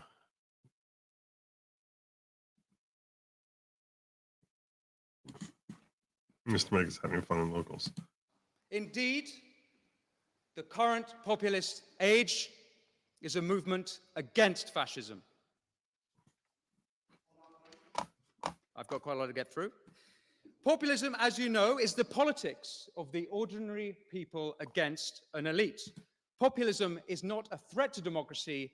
Populism is democracy. And why else have universal suffrage if not to keep elites in check? Ladies and gentlemen, given the success of Trump, and more recently Javier Milei taking a chainsaw to the state behemoth of Argentina's bureaucratic monster, you'd be mistaken for thinking this was a right-wing populist age. But that would be ignoring Occupy Wall Street. That would be ignoring Jeremy Corbyn's For the Many, Not the Few. That would be ignoring Bernie against the billionaires, RFK Jr. against Big Pharma, and more recently, George Galloway against his better judgment. Now, all of them, including Galloway, recognize genuine concerns of ordinary people being otherwise ignored by the establishment. I'm actually rather surprised that our esteemed opposition, Congressman Pelosi, is on that side of the motion. I thought the left was supposed to be anti-elite. I thought the left was supposed to be anti-establishment. No, that's 200 years ago. Maybe in the times of Andrew Jackson, I don't know. Maybe in the times of Andrew Jackson they were. It's been a long time. Today, particularly in America, the globalist left have become the establishment.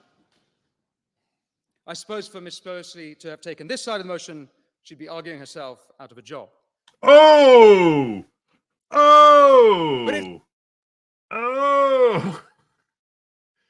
It's here in Britain where right and left populists united for the supreme act of democracy, Brexit. Polls have showed the #1 reason people voted for Brexit was sovereignty, for more democracy. Thank you. What was the response of the Brussels elite? They did everything in their power to undermine the democratic will of the British people, and the Westminster elite were just as disgraceful. As we've heard, David Cameron called the voters fruitcakes, loonies, and closet racists.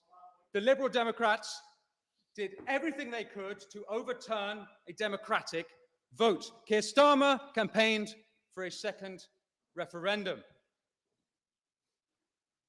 Elites would have had us voting and voting and voting until we voted their way. Indeed, that's what happened in Ireland and in Denmark. Let's look at some of the other populist movements. The Hong Konger populist revolt is literally called the pro-democracy movement. The farmer revolts from Netherlands to Germany, France, Greece to Sri Lanka. Farmers are taking their tractors to the road to protest ESG policy that's floated down to us from those all-knowing, infallible elites of Davos.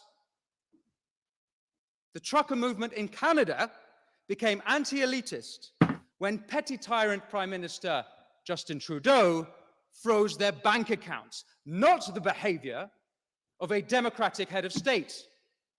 Just the opposite. Just the opposite. That's your leftist right there. That's your authoritarian leftist. Freeze out the common guy from having access to his own bank accounts. Yeah, because they're evil. They're racist. The Gilets jaunes in France, ULEZ in London, working people protesting policy that hurt them. And how are they treated? They're called conspiracy theorists. They're called far right by the mayor as well. Ladies and gentlemen, populism is the voice of the voiceless. The real threat to democracy is from the elites. Now, don't get me wrong, we need elites. If President Biden has shown us anything, we need someone to run the countries. When the president has severe dementia, it's not just America that crumbles, the whole world burns. But let's examine the elites. Fair enough. European corporations spend over 1 billion euros a year lobbying Brussels. US corporations spend over $2 billion a year lobbying in DC. 2/3 of Congress receive funding from pharmaceutical companies. 2/3 of Congress spent $11 million in 2021. They made over $10 billion in profit. No wonder then that 66% of Americans think the economy is rigged against them for the rich and the powerful. Yep. By the way, We used to have a word when big business and big government were in cahoots. And I think any students here of early 20th century Italian history know what I'm talking about. What about big tech? The word is fascism. It's fascism. That is what fascism is. That's precisely what it is. Throughout the pandemic, Biden's team, the FBI, and the Department of Homeland Security colluded with big tech in censoring dissenting voices, not kooky conspiracy theorists. People like Dr. Jay Bhattacharya, the Stanford epidemiologist. People like Harvard scientist Martin Kulldorff. People spreading true information, not misinformation, true information at odds with the government narrative. Need I remind you, democracy without free speech is not democracy. True. This was a direct breach, by the way, of the First Amendment.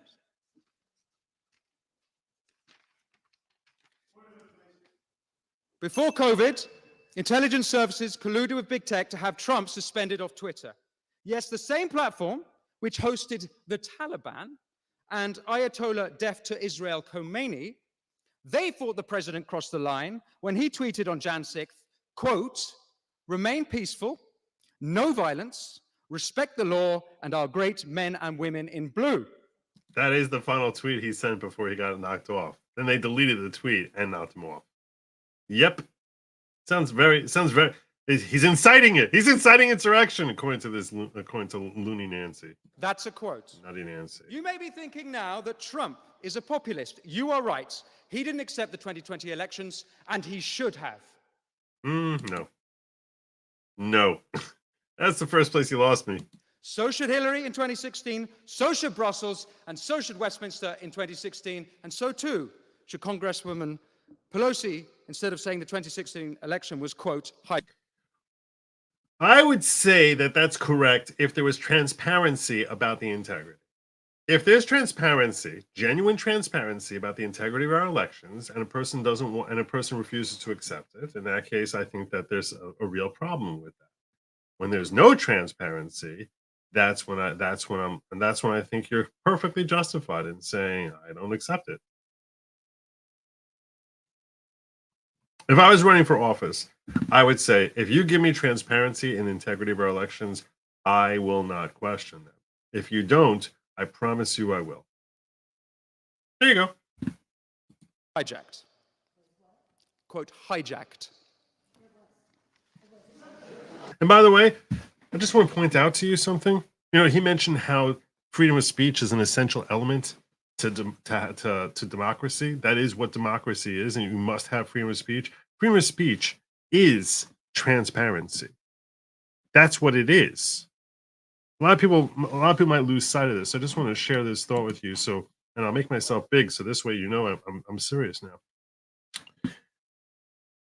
Freedom of speech is the transparency part of our democracy, because you actually get to hear from opposing viewpoints who are challenging the narratives that are being presented by the powers that be.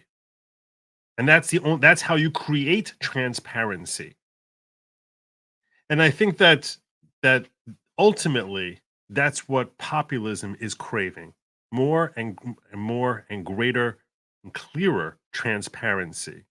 That we can actually see the good and the warts on our government.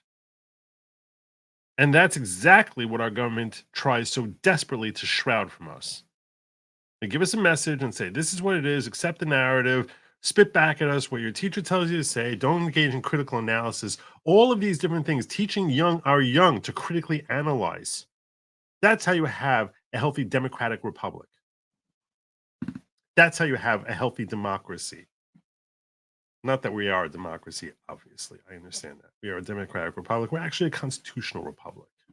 Thank God we're not a democracy. I've said that many, many times. You all know that. But if you want to talk about the positive elements of democracy, not where you have the majority chewing up and spitting out the minority, but it's protected. The minority is protected by having the constitutional protections that are enshrined in the American Constitution. So in that context, the democratic element to our constitutional republic, the fact that we have a plurality deciding who our leaders are, that is only healthy if there's transparency, that there's actual integrity here, and that's not some Stalin-esque type of vote counting. That's not a matter of who's voting, but who's counting the votes, which is what it feels like when we look at Philadelphia. That's what it feels like when we look at Detroit. That's what it feels like when we look at Atlanta. It's not who's voting, it's who's counting the votes. And I never really made that connection in my mind before, that freedom of speech is the transparency to question the narratives. But that ultimately, you can boil down everything as to what MAGA is about, what populism today is about. Forget the gobbledygook that goblin Nancy Pelosi is throwing out there about some ethno-nationalist type of perspective. No, it's simple. Populism is about transparency. We want to see things clearly. Whether we're dealing with some sort of pandemic, whether we're dealing with elections, whether we're dealing with what's happening at the border, we need transparency. When we're dealing with lawfare and what's happening inside a courtroom. You want to have a healthy republic? There's only one way to do that. The only way to do that is through transparency. Have transparency in the classroom so we can actually see and monitor what's happening there. Stop being so afraid of like, oh, people are going to judge me this way or that way. That's what populism is continually calling for. Greater and greater transparency. We have that, we have a healthy country. You want to try and hide things and pretend that everything is all perfect because it's the way you want it to be rather than the way the public may want it to be. That's where we have problems. That's where we have conflicts. That's where we have questions. That's where we have suspicion and doubt. That's where we have people attacking each other in the streets. Because some people believe in the narrative, others are rejecting the narrative. Greater and greater and greater transparency. The great fear about AI is the fact that we're never going to have transparency anymore. That would be too easy to deceive large swaths of the public. But ultimately, this is what the fight for America is about. The fight over America is how much transparency we have. And the greater transparency we have, the healthier our constitutional republic will be. It's that simple. And the more shrouded in secrecy it is, the more divisiveness we have, the more people are able to hide with a secret, nefarious agenda, whether those people are elitists, whether those people are racist, whether those people are any sort of negative thing. All these terrible people flourish in darkness.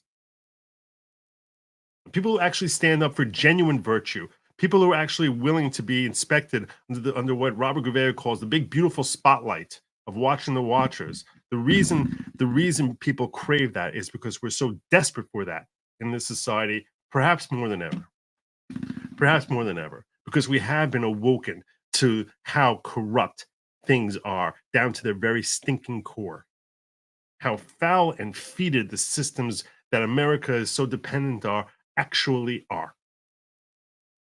And how they're decaying.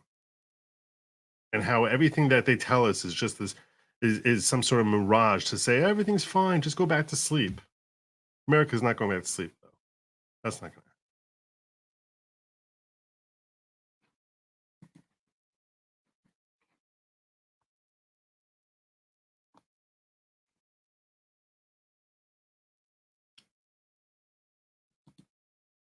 In 2017, Democrats in Congress claimed the Dominion voting machines could be hacked and votes could be changed, but it's okay when they say it. Yep. Also not changed. He made the comment about Trump accepting the election just to poke at Pelosi and show her hypocrisy. Yeah, I know, but still. He wanted to open up the 2016 and Hillary. I got where he was going. Healthy democracy is when everyone has the opportunity to vote. That's not true even. That's not true. That's wrong. You're wrong. That's not a healthy democracy. Healthy democracy, first of all, again, we are not a democracy, thank God.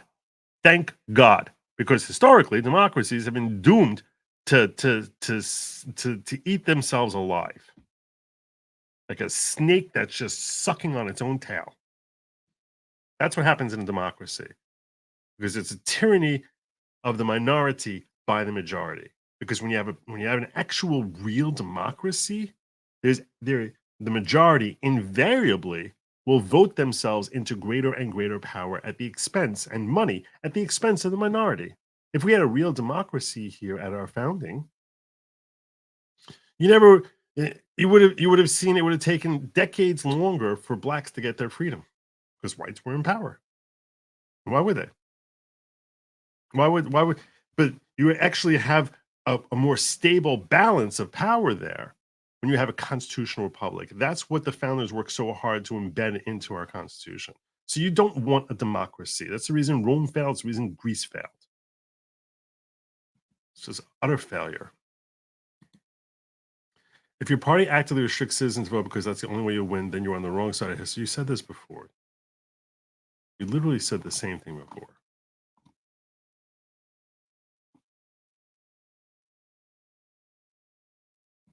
See, said it here. If your party can only win by restricting votes, you're on the wrong side of history. You have $10. I don't know why you're repeating yourself now. No one's actively restricting any stupid people from voting or any brilliant people from voting. No one's actively restricting. No one wants that. You're so stupid. Actively restricting.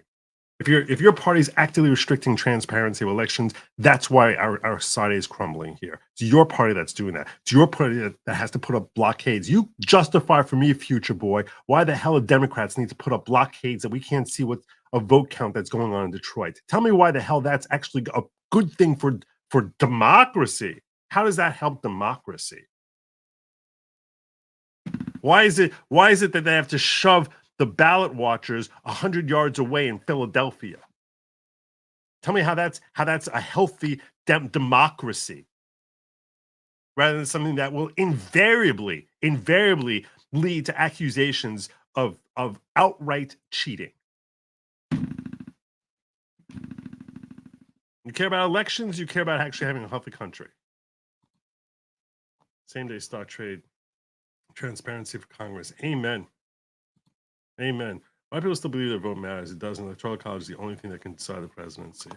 Yeah, the electoral college across all 50 states ultimately comes down to the majority in the vote. So you're technically accurate, but democracy, two wolves in a sheep deciding in dinner. Yep. Thank you. In 2016, and so too should Congresswoman Pelosi, instead of saying the 2016 election was, quote, hijacked. Quote, hijacked. Thank you.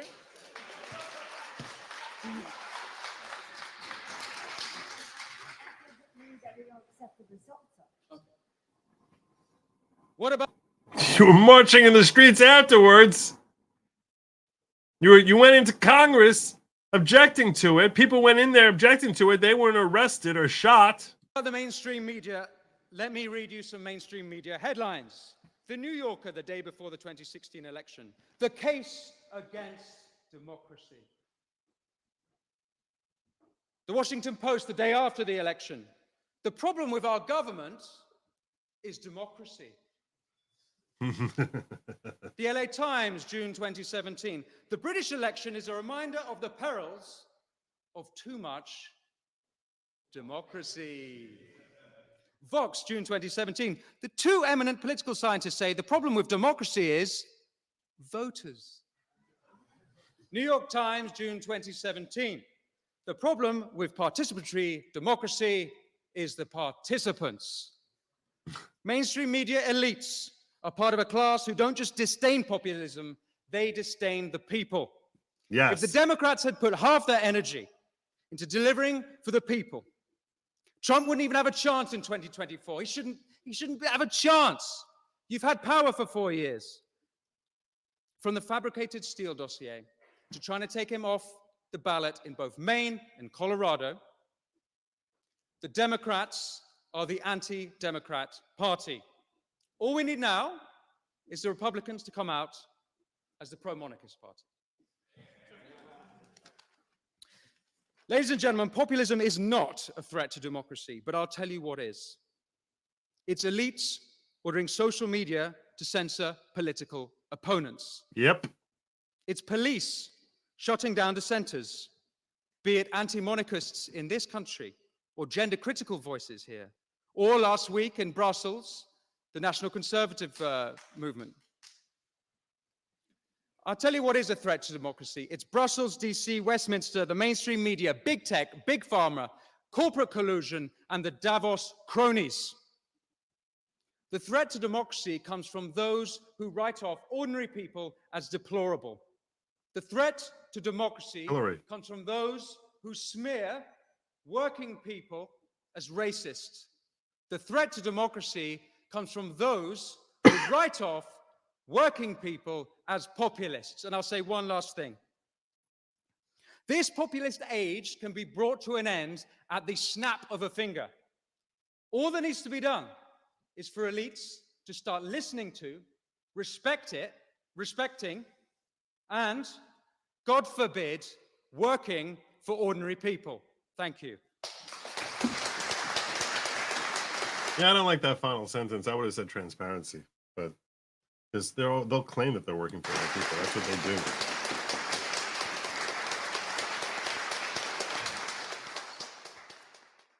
I'll bet those leftists end up voting with Nancy in the end. No matter how hammered she sounded. Am I able to find that out? Can I find out how the vote went? Let me see. Oxford Union vote results.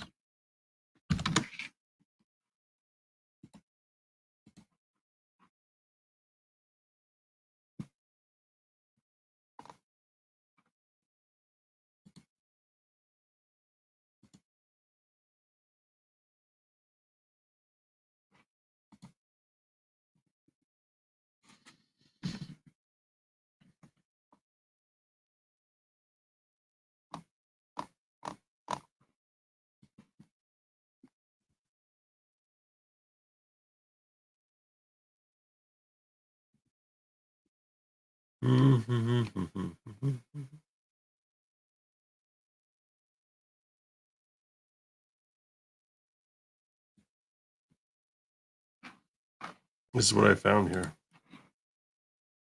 Oxford Union debate results. Let me see if I can find. Control F.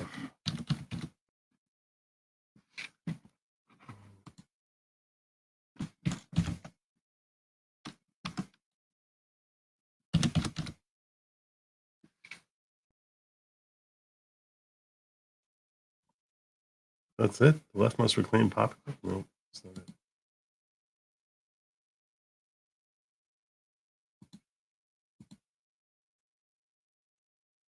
Liberalism and populism debate.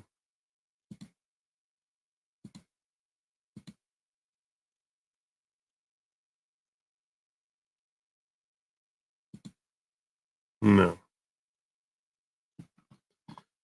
I don't know why it is, but recent debate results didn't work. I don't know. I don't know!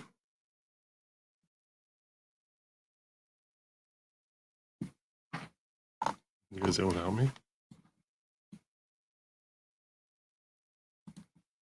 Libya's well-armed lamb contesting the vote. 2A. 2A! Pelosi's microphone had a back of 0.15% at the end. I don't know what BAC is, but I'm sure it means something in your world. But I probably should know, considering the fact that I spend my life talking into a microphone. But I don't. I can readily admit. Let me see how my poll is going. 44% of you think the lottery is rigged? Really? And 34% say probably? Wow. I would have totally been in the no, which is like at 10%. I would have totally been in the no. Why would I think it's rigged? Why do you think it's rigged? I don't understand. I don't understand anything that I'm seeing here.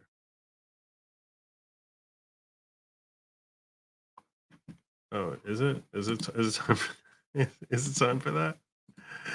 Is it time for that? I had one more thing I wanted to show you guys, but I'm afraid to show it on.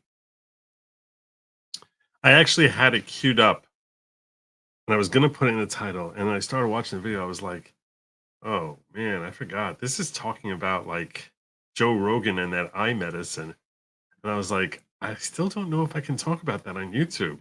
I don't know if I can talk about that on YouTube yet. I'm scared. I'm scared. I'm like twice bitten, once shy now, because I got twice bitten by them. I got twice bitten.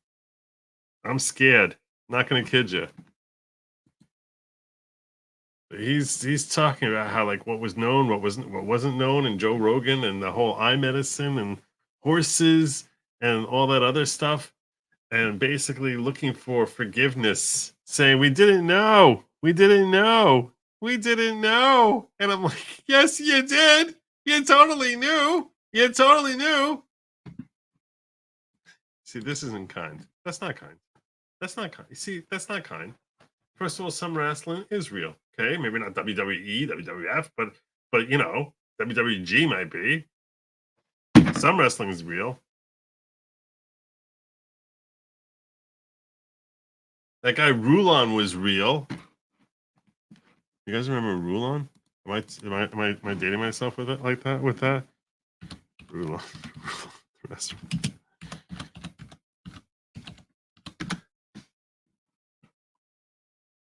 This guy. Rulon Gardner. You guys remember him? He looked like he was autistic. Don't tell me wrestling's not real. Wrestling's real. Rulon Gardner. I can't be the only one who remembers Rulon, right?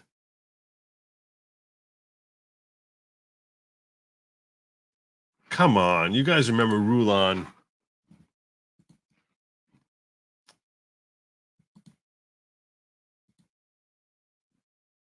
I gotta see. Why am I streaming the Trump trial? I didn't even mean to stream. I meant to put it on Twitter. I put it on Trump trial. Oh well. You scared the bejesus out of me, Rulon.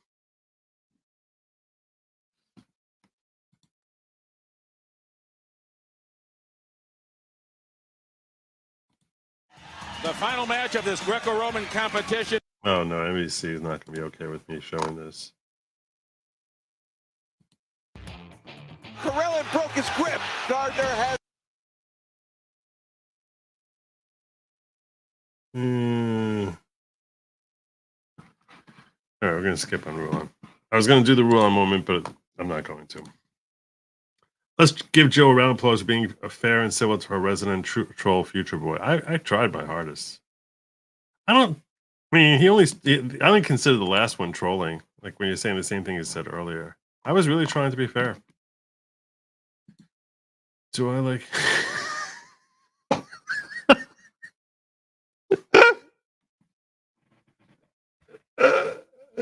Are you not entertained?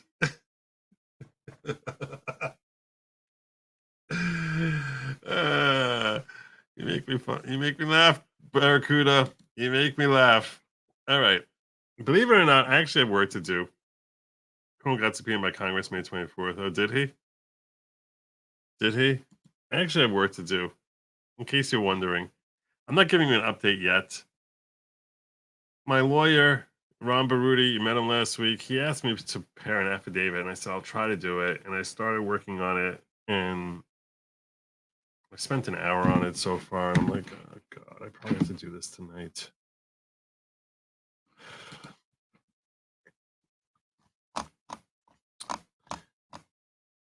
This is what my affidavit says so far. I basically am revising an old affidavit, which is why you see a lot in red here. But it's this case I'm working on here. That should be tab over. Ack! Why is that not doing that?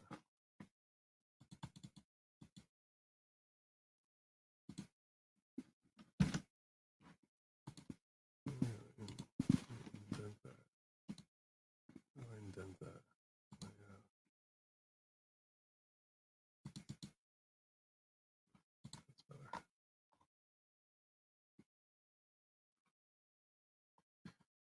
The motion to be made by Marshall Pelosi ultimately received a passing vote from those attending the Oxford Union event, 177-68 per Yahoo News. Thank you.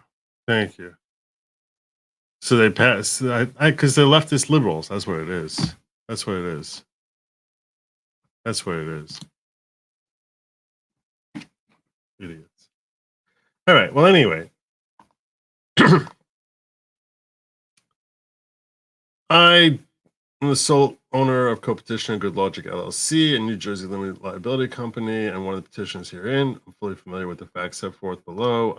I took out this part here. Anything you see in red means I took it out. Duly licensed attorney at law, the state. Attorney law. What?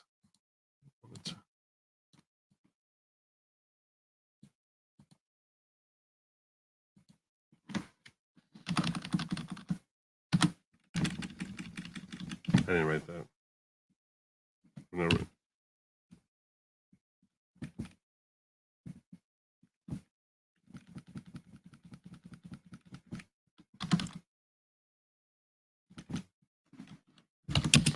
To practice.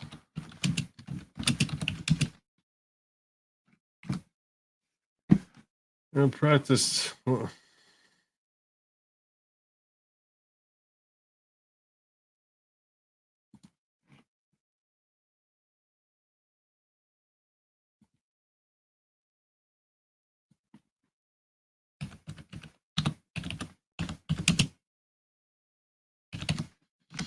I was only in New York and I practiced about 25 years. I'm back on primarily in commercial litigation. In around 2021, I began podcasting under the YouTube channel called Good LAWGIC. On about September 6th, I formed Good LAWGIC LLC, New Jersey limited company, and began operating a podcast to benefit the corporate entity. The focus of my podcast is law and legal cases that can be found on YouTube and Rumble's social media platforms. The underlying application urgently seeks to overturn the respondents' This is the part I put in. This is the part I was working on after I created tonight's stream and was actually like, I should try to get to work. The underlying application urgently seeks to overturn the respondents' unconstitutional orders issued in the case of the people of the state of New York versus Donald Trump, indictment number 71543-23, which I call the New York action. Close quotation. On or about March 26, 2024, and on about April 1st, 2024, the respondent issued 2 orders. The New York action restraining the speech of defendant Donald Trump. I call Trump or defendant. The orders violated my freedom of press rights the moment they were entered. I began working on the underlying Article 78 application to overturn the orders shortly after the second one was entered. The second order was entered with the court. As an attorney whose practice centered on commercial litigation, this required extensive research about both First Amendment law and Article 78 procedure when such litigation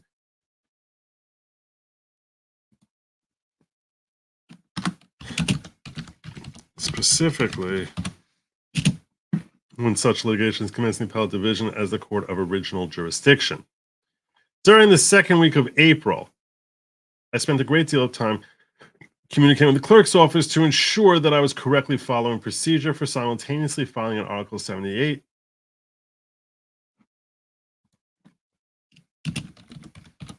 application together with an application for emergency injunctive relief in compliance with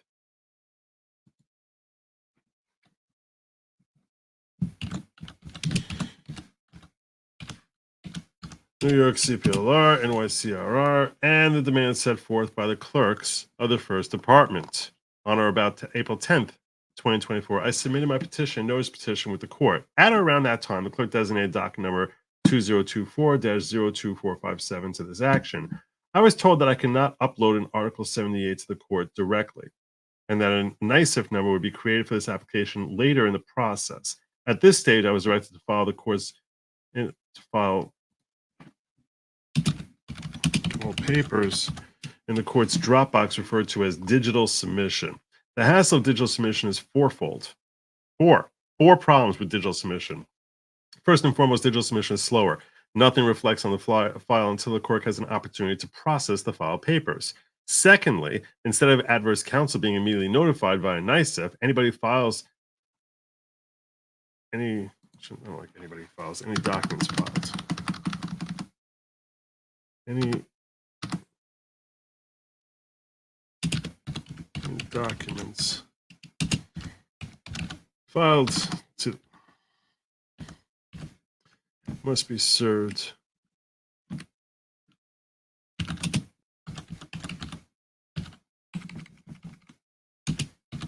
on all counsel directly.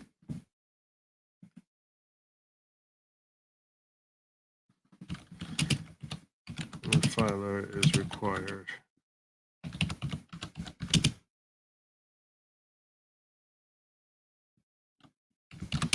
To attach an affidavit of service to their filing. Call the uploader.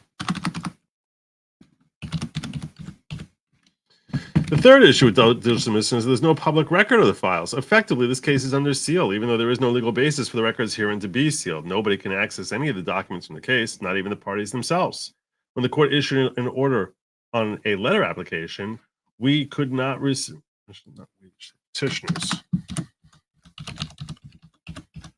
could not even receive a copy of the subject order, and were told that the clerk would not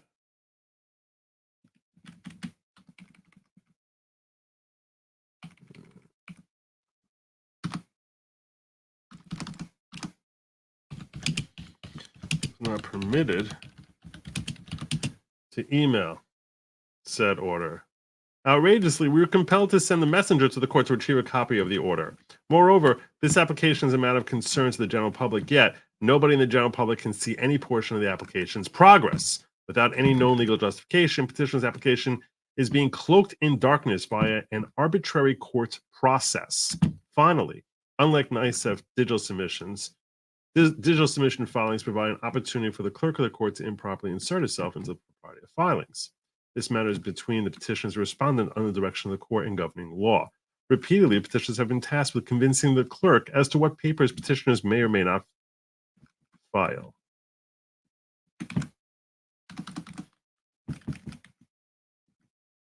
The current method has been a repeated source of frustration. Petitioners have been forced to waste time debating law and legal process with the clerk simply to file papers that are respectfully not the clerk's concern. All this is coming out. It's not relevant to this application.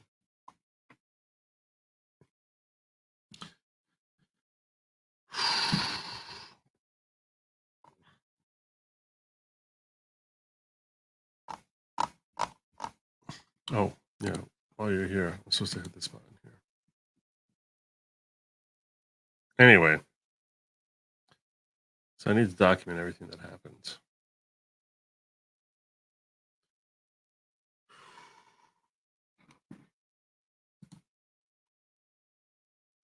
I need to check up. I think I served on the 11th. That's my recollection. I served the DA and merchant on the 11th. Pretty sure it was Thursday.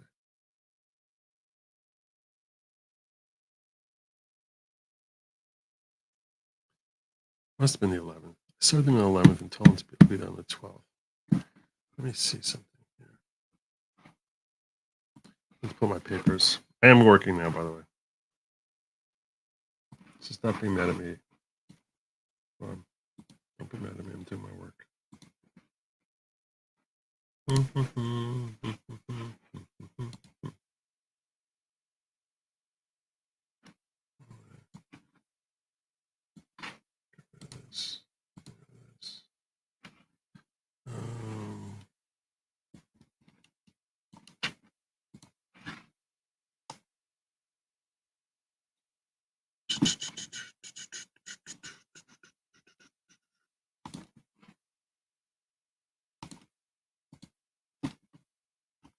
Make sure I didn't miss anything here with you guys in the ghetto.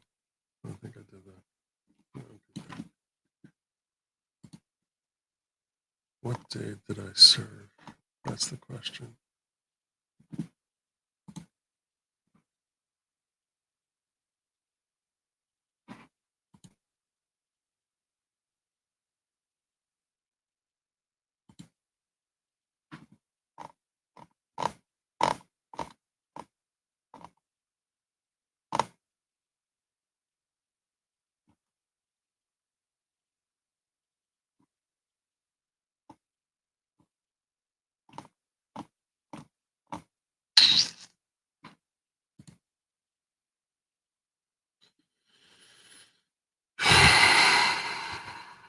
I don't see it here.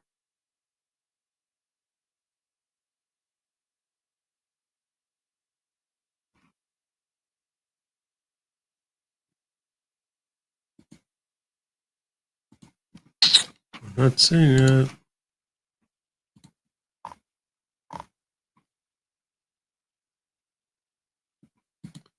Joe, if we were response for new keyboard legs on will you use it, let me know if you need any PDF formatting help with it. So I learned how to do my PDF stuff. So I think I'm not going to need you to help me with that anymore. Very kind of you, Future Boy. Thank you. Thank you very much. If relevant, did you mention press credentials? I did. That's all over the room. Does the expected receipt tomorrow change the rule compliance date? No. They're not giving me an ISIF number. They told me they're not giving me an ISIF number. Unless I get a court order telling them to give me an ISIF number, I'm not getting it.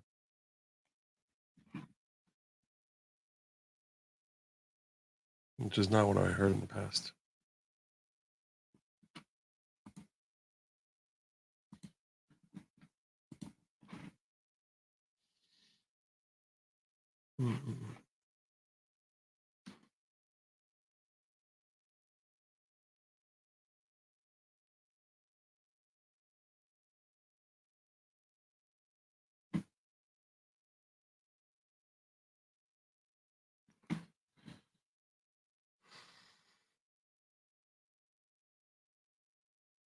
I know where to find it. I emailed it to Nathan. That's where I'll find it.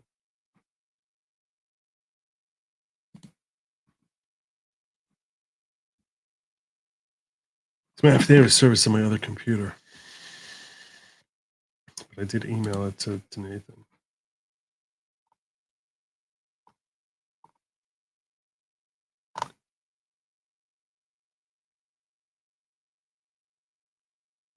Serve.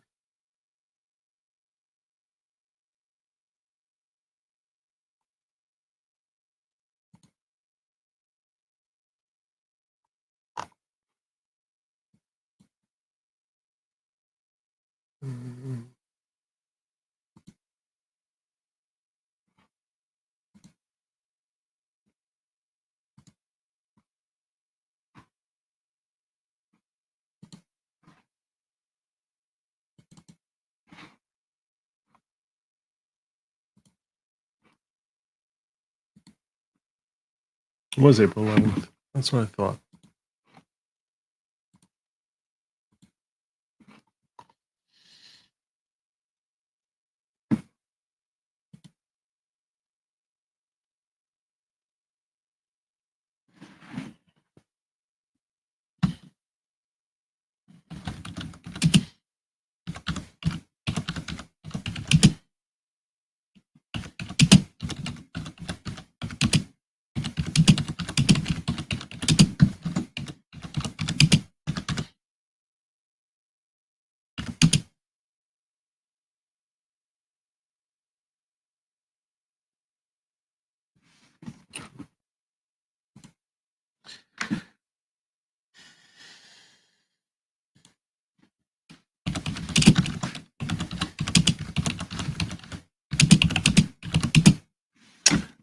It's out of review.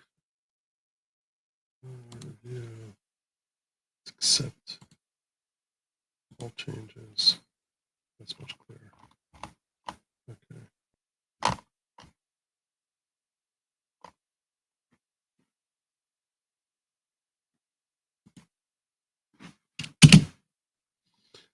Two.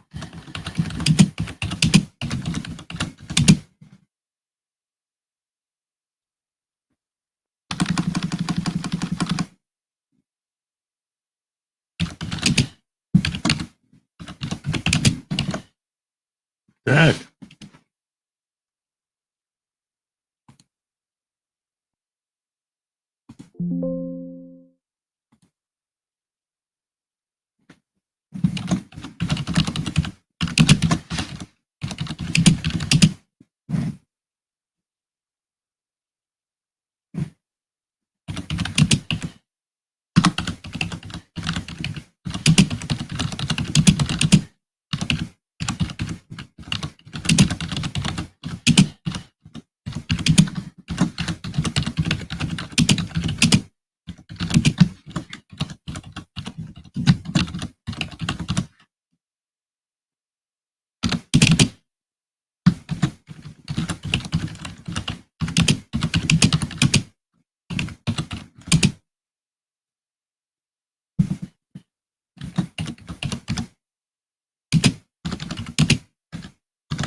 Yeah, papers include motion.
Surely take that down and put this up, right?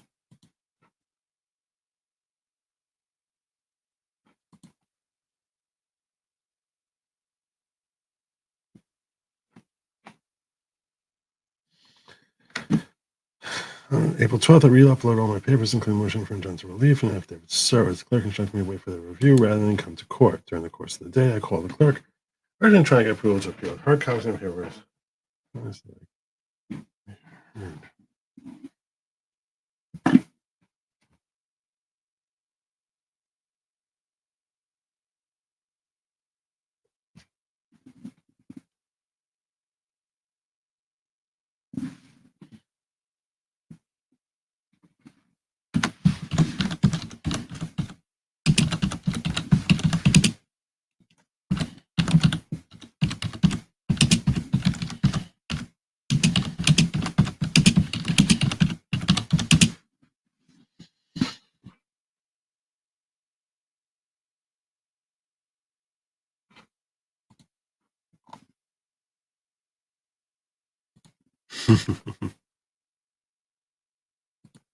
Thank you, kindly video maven. Appreciate you.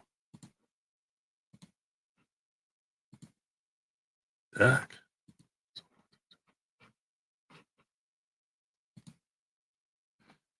Despite paid telephone calls, it was not until what time did I get that?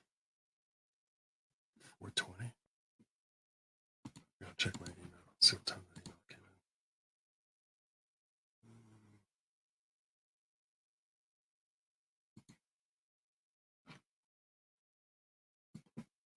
Can't believe this was a month ago.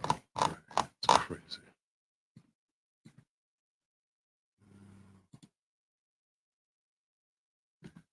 Find this fast.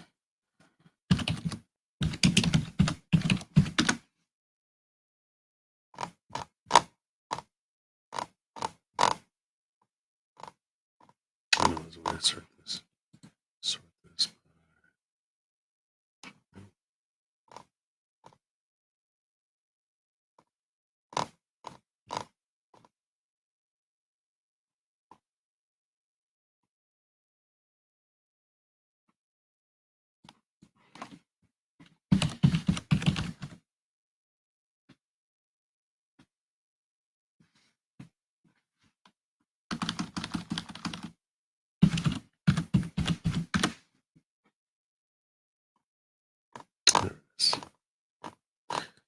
There it is. Here it is. It was April 12th.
How many submissions were there? I first submitted it at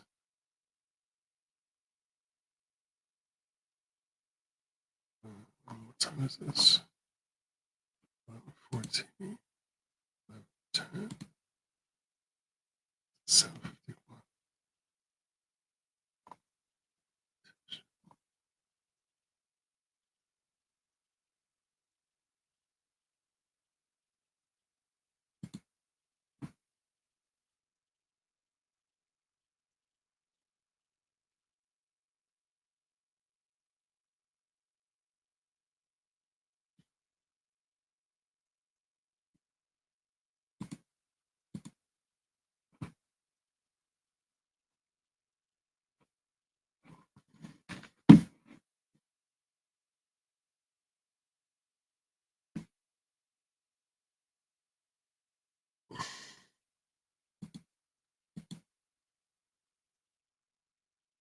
Despite repeated phone calls, it was not until 4:24 p.m.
Delayed error is impossible to.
There it is.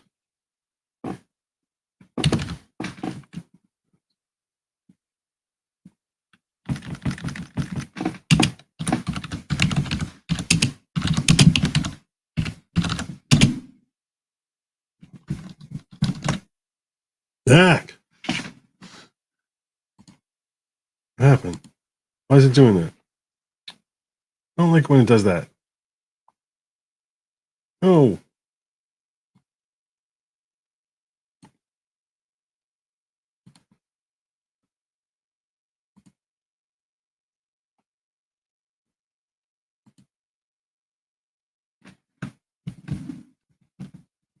Why is it doing that?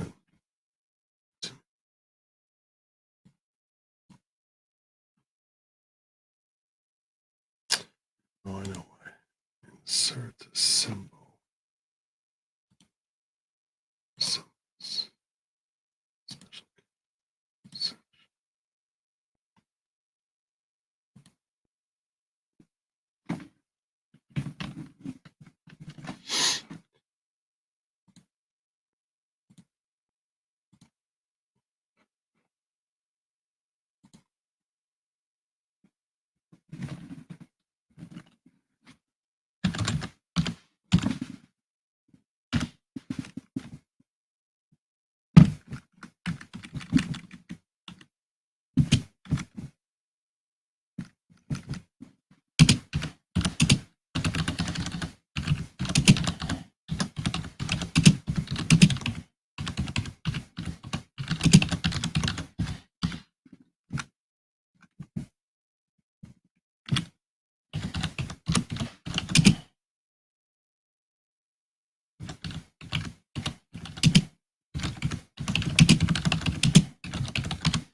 Is this good for you?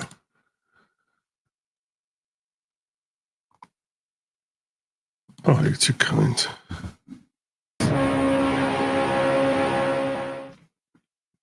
Ten Good Logic memberships, courtesy of Bella Stella. I'm trying to push the court to move this case along. So I'm telling them all the different hassles that we're going through while we're waiting for this thing to be marked fully submitted and the urgency here. Is this going to fall on deaf ears? Possibly. But I got to do everything I can to call attention to the fact that we're being backburnered here on something that is a continual violation of my First Amendment rights.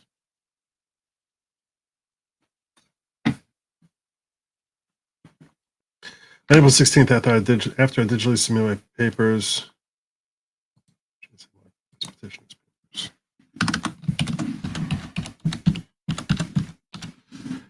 complete with a new affidavit of service regarding Attorney General, I wait to hear back from the clerk. At around 1:30 in the afternoon, I received a call from the clerk directing me to re-upload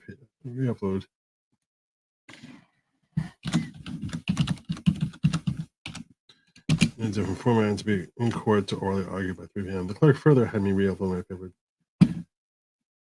2 more times, each time with request to make a different formatting change.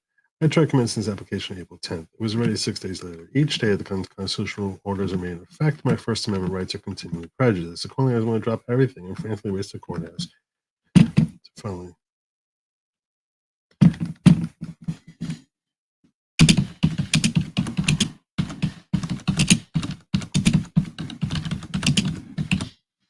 Not waste yet another day. I arrived at the court around 3 p.m., paid the appropriate fees for the article setting proceeding, as well as the motion fee. Thereupon, we were led to heard our oral arguments. Okay.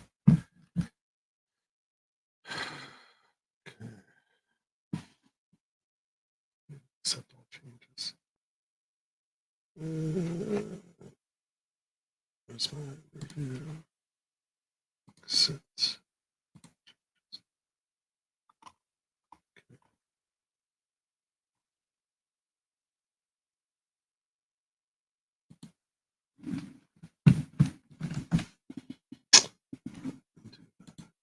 I want to have shortcuts.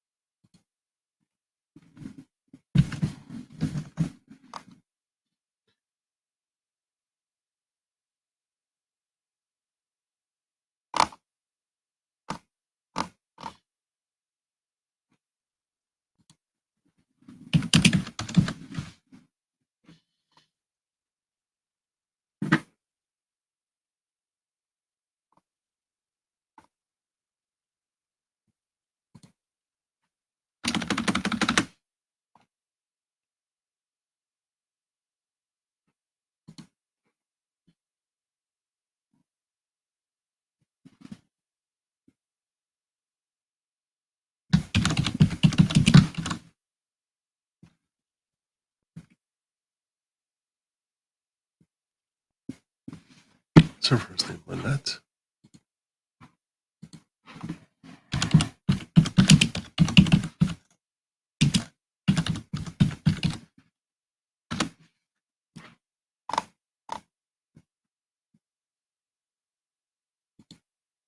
It's 2 L's.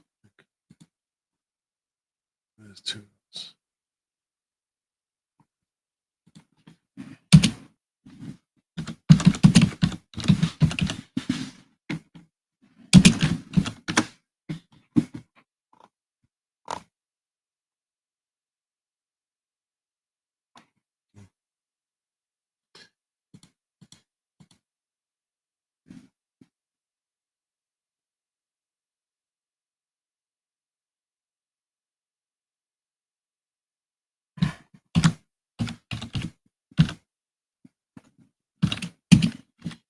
There's a little squiggle thing.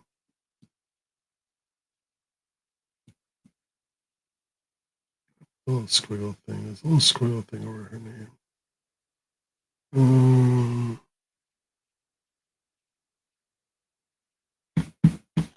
I don't know how to do that. I don't want to offend you, Judge.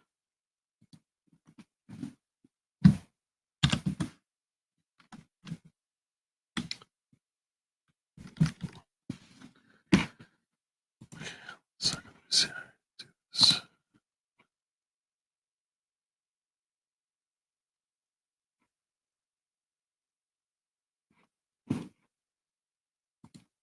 How do I put this on? Should Trump legal team press charges in the Hague International Court of Justice against Jack Evidence, Tampering Smith, and all his accomplices? And is it possible? I don't know if you can go to international court for a domestic matter. I've never heard of going to domestic court for a domestic matter. So I don't think so.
I get the exact language.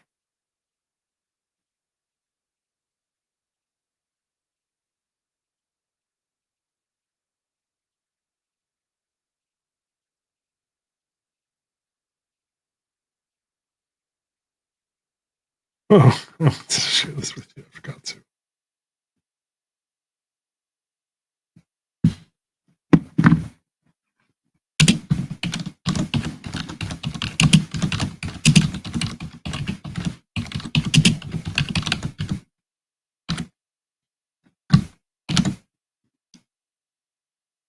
Interim stay application denied.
I'm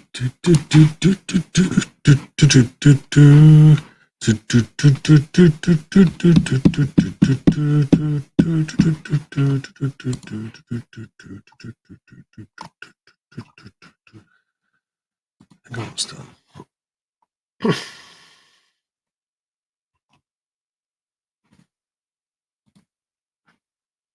Page numbers, page numbers, page numbers.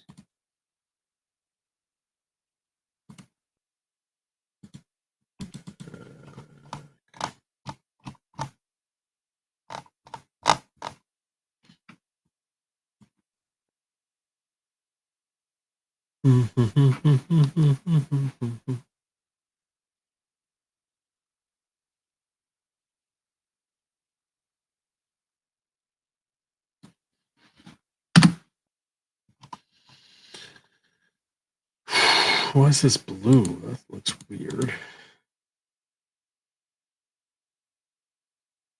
That's weird. A stupid looking color.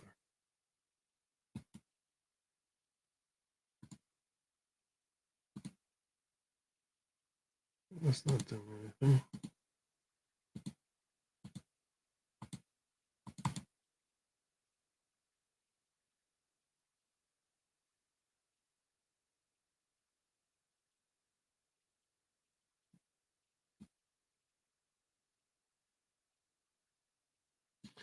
Move this here. Move this here.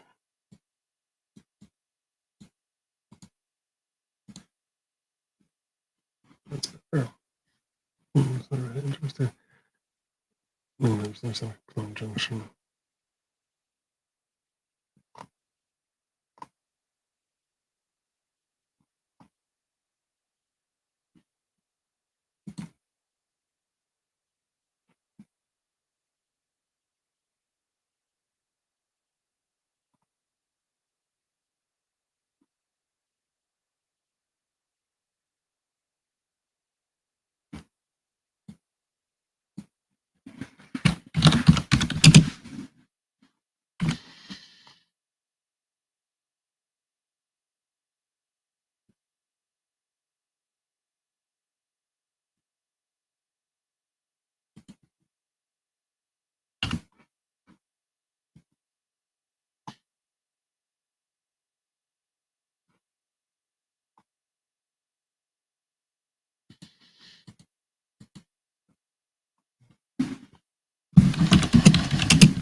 At the time.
I'll move the nicest stuff over. Which come later.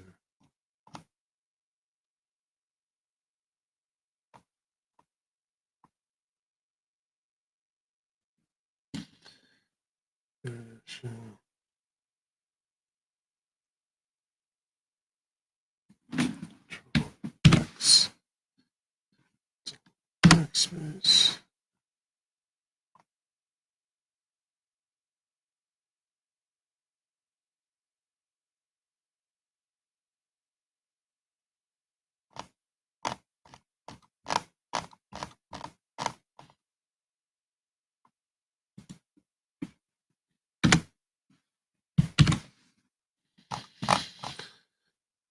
Okay.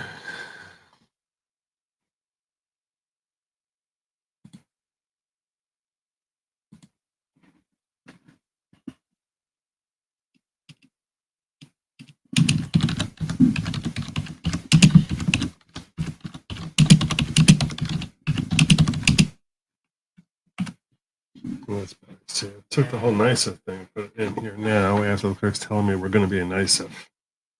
Now I explain to the court why it's important to be a NICEF. Before I left the clerk's office, I confirmed that we would be operating under a NICEF protocol. Forward, the clerk directed me to re-open my page, but confirmed that we would be in the NICEF system. After that stage was completed.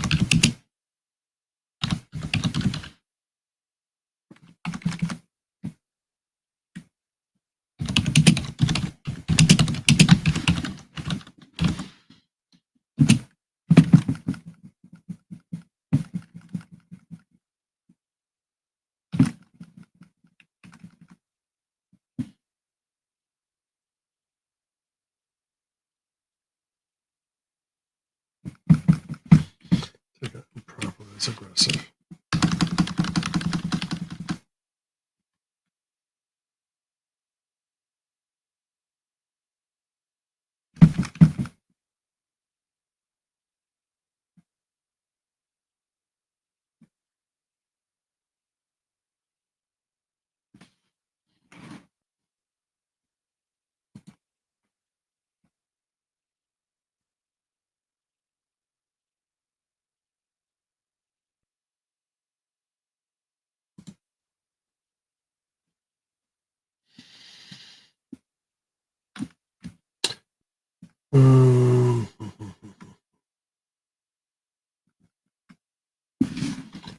This is size, this is bigger. This is 12, this is 11.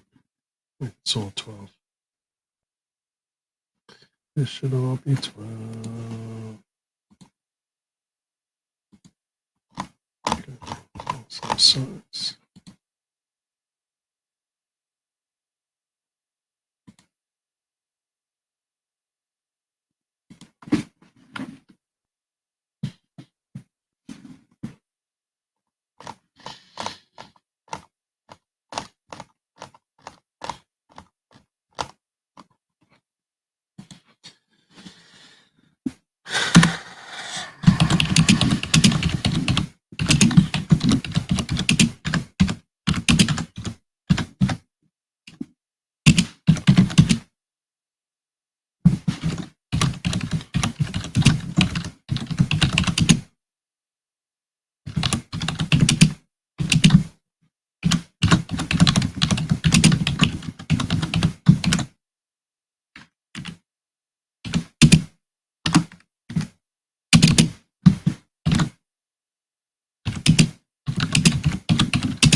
think I did beforehand. I did do it beforehand. I don't remember thinking it through. I did it before when we were Passover. And I got that return from them.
This doesn't read like I want it to.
I'm going to stop here.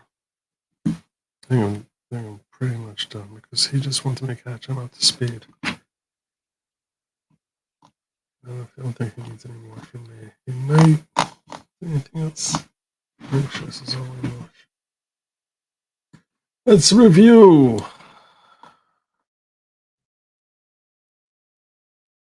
Holy Julie swears.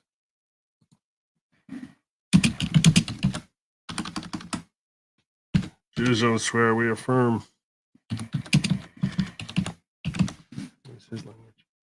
I'm a solo owner co-petitioner, Good LAWGIC LLC, a New Jersey limited liability company. One of the petitioners herein. I'm fully familiar with the facts set forth below. I'm an attorney dealing with practice law in the state of New York and practiced for about 25 years. My background primarily is in commercial litigation. Around 2021, I began podcasting on the YouTube channel Good LAWGIC. On or about September 6, 2022, I formed Good LAWGIC LLC, a New Jersey limited liability company, and began operating my podcast band for that corporate entity to focus my podcast on live cases found on YouTube and all social media platforms. The underlying application urgently seeks to overturn the response unconstitutional orders issued in the case of the people of the state of New York versus Donald Trump. Indictment number on or about March 26, 2024, and on about April 1, 2024, responded issued 2 orders. New York action restraining the speech to defend Donald Trump. The orders violated my freedom of press rights the moment they were entered. I began working on the underlying articles in the application to overturn the order shortly after the second order was entered with the court. As an attorney whose practice centered on commercial litigation, this required extensive research about both First Amendment law and Article 78 procedure, specifically when such litigation is commenced in the appellate division as the court of original jurisdiction. Good. During the second week of April, I spent a great deal of time communicating with the clerk's office to ensure that I was correctly following procedure for simultaneously filing an Article 78 application together with a motion for emergency injunctive relief in compliance with New York's CPLR.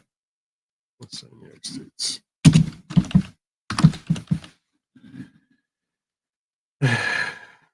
New York Code rules and regulations and demands set forth by the clerks of the First Department. On about April 10, 2024, I submitted my notice petition with the court. At or around that time, clerk designated document number 2024-0024577 to this action. I was told that I could not upload an Article 78 to the court directly, and that NICEF number would be clear for his application later in the process. At this stage, I was directed to file all papers in the court's Dropbox, referred to as digital submission. After reviewing my papers on about April 10th, the clerk directed me to serve the notice petition I don't think they told me to serve the motion because I don't think I served the motion. And petition.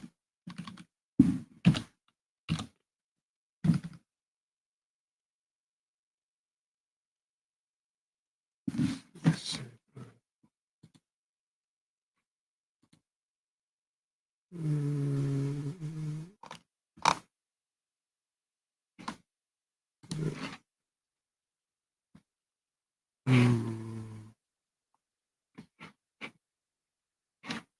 One second here.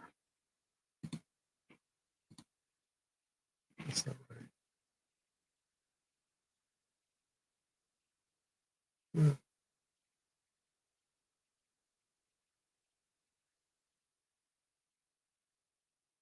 Yeah, it wasn't. I didn't serve the motion there. I don't think I did. Let me correct that.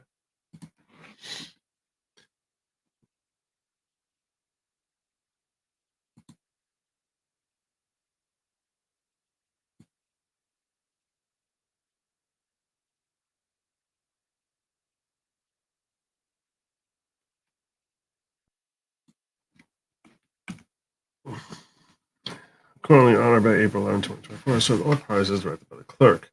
Additionally, in accordance with NYCRR 202.7, I attached 24-hour notice.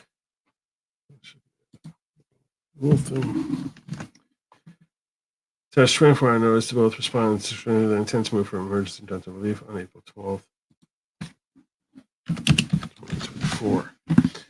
On April 12th, I re-uploaded all of my papers. All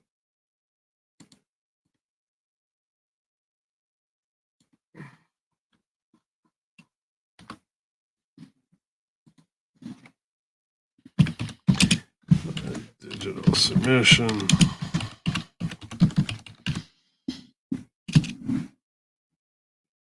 The clerk instructed me to wait for the review rather than come to court. During the course of that day, I called the clerk urgently trying to get approval to appear with hard copies of my papers and filing fees so that I could be heard.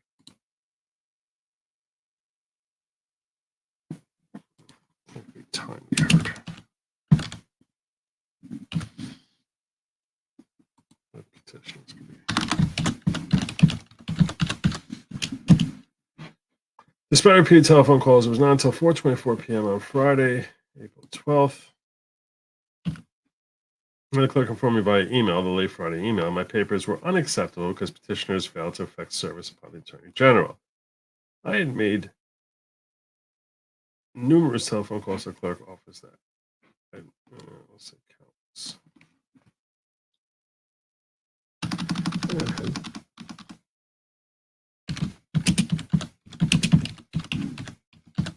countless telephone conversations.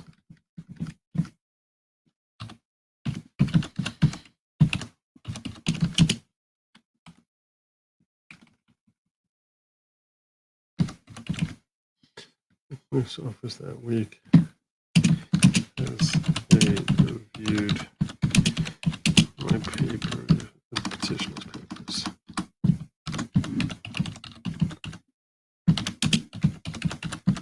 Multiple times.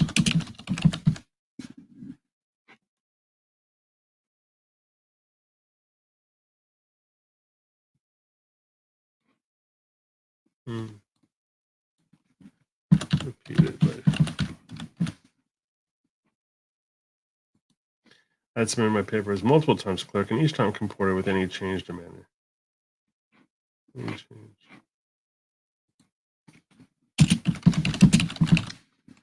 They demanded. This is the first time the clerk mentioned any need to serve the Attorney General.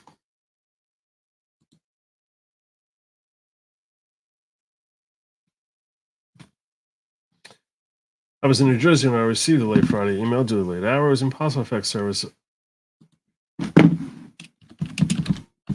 the Attorney General until Monday, April 15th. Additionally, despite service having been timely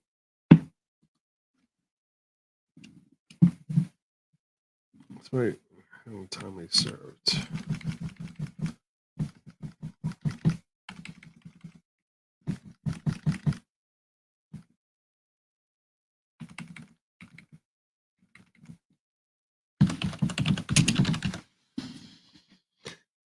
Okay, construction pursuant to NYC, I would need to provide the attention of a 24-hour notice of emergency request for injunctive relief. Accordingly, on April 15, 2024, I served Attorney General with a complete set of petitions papers, including a copy of the TRO application and Rule 2027 notice that petitioners would move for injunctive relief on April 16th. On April 16th, after I digitally submitted petitioners' papers, that's not spelled right, complete with the new affidavit service granted, I waited to hear back from the clerk. At around 1:30 in the afternoon, I received a call from the clerk directing me to re-upload petitioners' papers in a different format to be in court to orally argue at 3 p.m. The clerk further had me read 2 more times.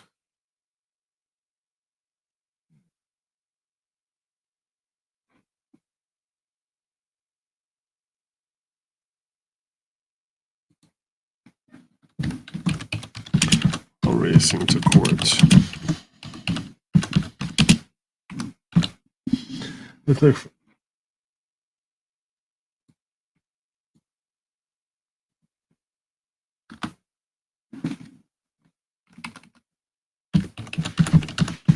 Directed me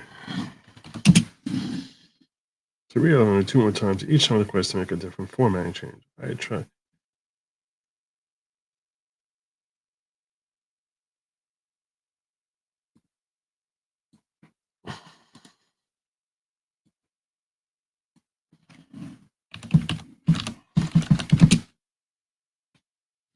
I initiated this application April 10, 2024. It was raised 6 days later. Each day that the unconstitutional orders remain in effect, my First Amendment rights are continually prejudiced. Accordingly, I want to drop everything and frantically race to the courthouse.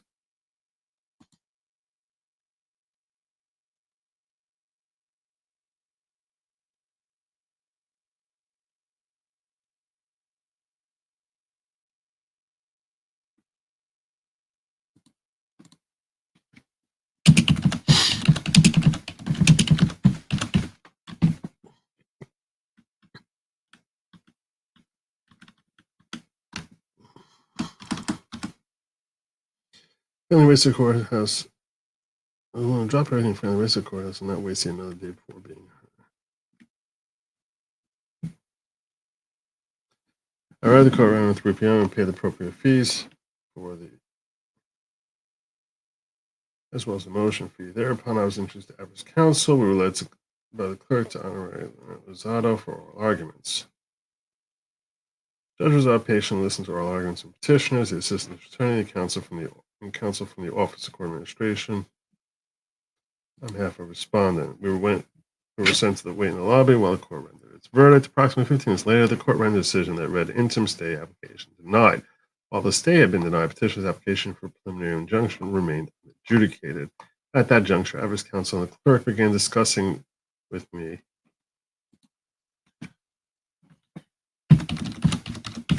appropriate return dates. The motion for PI relief. There were several factors that came up during the course of our discussion. These factors included that 1, I'm a Sabbath observant Jew, 2, holiday Passover commenced on April 22, and its concluding days precluded my ability to work on the final days of Passover, including Monday, April 29, 2024. 3, motions need to be returnable on a Monday morning. 4, the next available date to make the motion returnable would be May 6, 2024. 5, the notice petition also had a return date of May 6, 2024. And 6, the relief sought in the motion was essentially identical to the relief sought in the Article 78 application. Based on the foregoing, we jointly agreed that Average Counsel would submit the opposition by April 29, 2024. Petitioners were applying opposition by 10 a.m. on May 6, and the motion would be returnable on May 6. The motion would also be returned.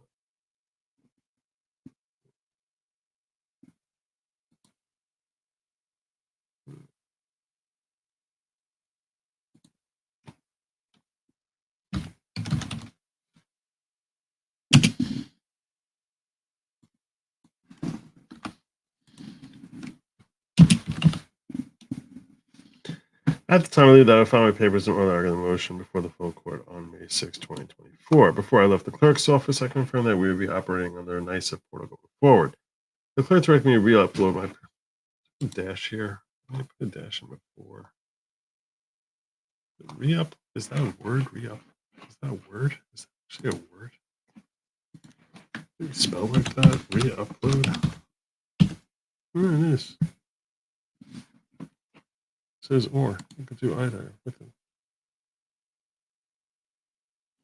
Okay. Well, let's be consistent then. Where did I have it before?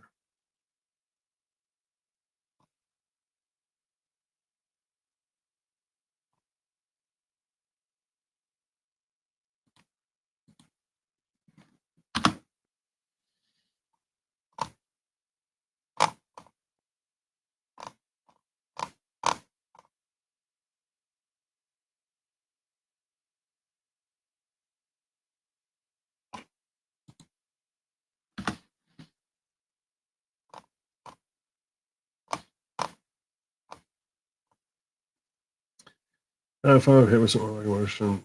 Before I left the clerk's office, I confirmed that we would be operating on the NICEF portal going forward. The clerk directed me to re-upload my papers and confirmed that we would be in NICEF system after that stage was completed. The difficulties in using digital submission in place of NICEF is fourfold.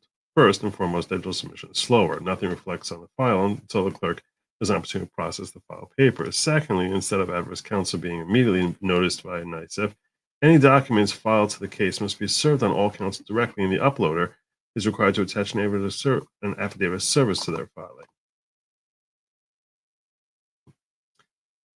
The third issue with digital submission is that there's no public record of the file.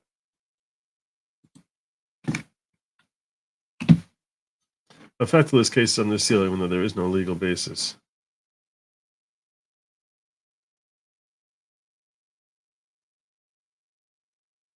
The records herein to be sealed. Nobody can access any of the documents in this case, not even the parties themselves. When the court issued an order on letter application, petitioners could not receive a copy of the subject. And we're told that the clerk was not permitted to email said order outrageously. We were compelled to send petitioners.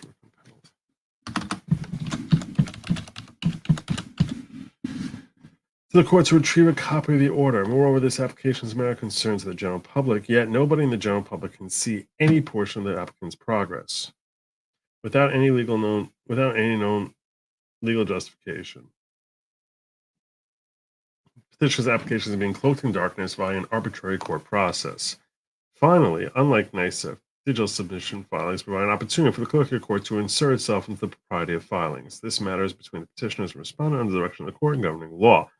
Repeatedly, petitioners have been tasked with convincing the clerk as to what papers petitioners may or may not file. The current method has been a repeated source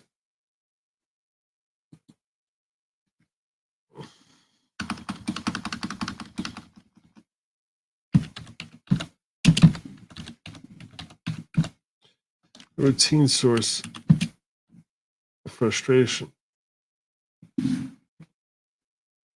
As petitioners have been forced to waste time debating law and legal process, clerks simply file papers that are respectfully not the clerk's concern. On or about April 18th, I uploaded the petitioner's full set of papers to digital submission.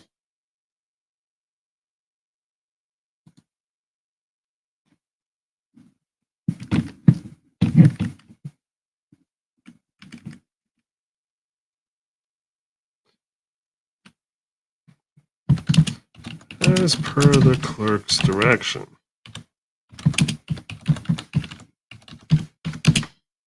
I uploaded the petitioner's full set of papers to the digital submission through digital submission.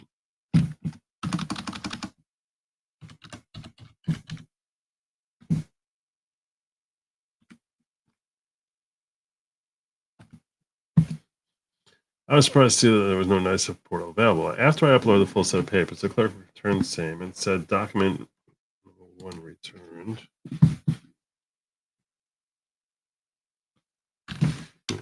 Let's say he wrote.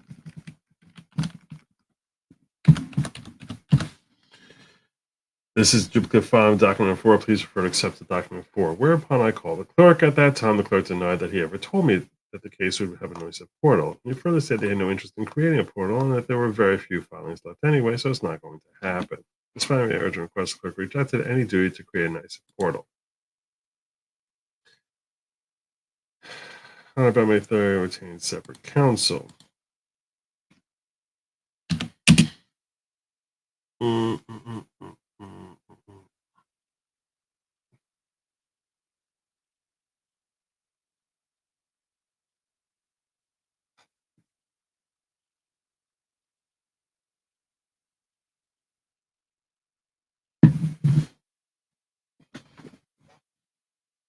Let's go further.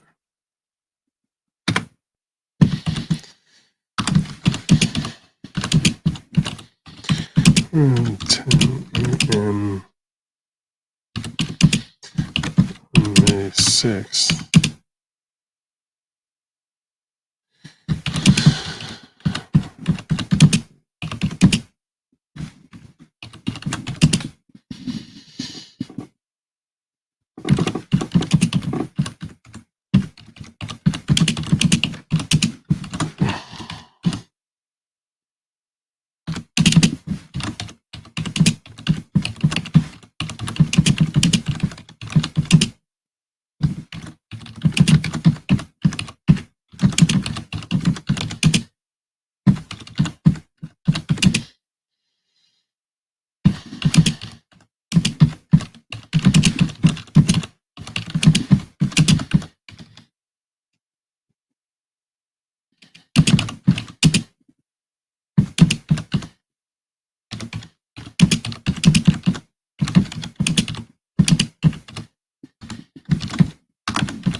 Oh, thank you, Tam. You're too kind. You're too kind.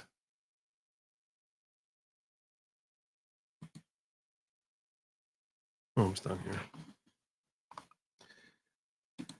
To re-upload my file with an affidavit of service.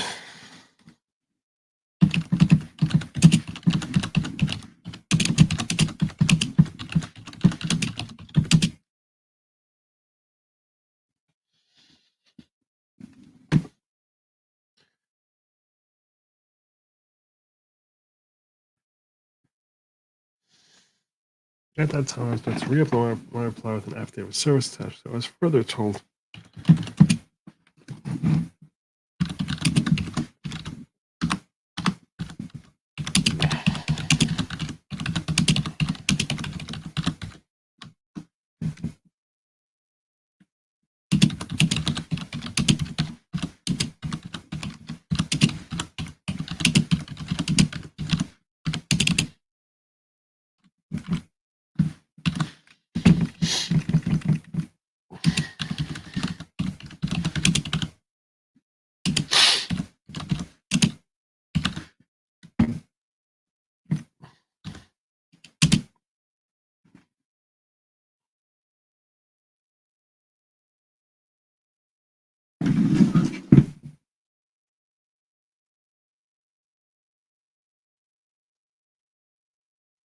I was further told that with we were not already earlier. The clerk instructed me to here review our papers and schedule oral argument.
Thereupon, good logic submitted a letter application seeking relief.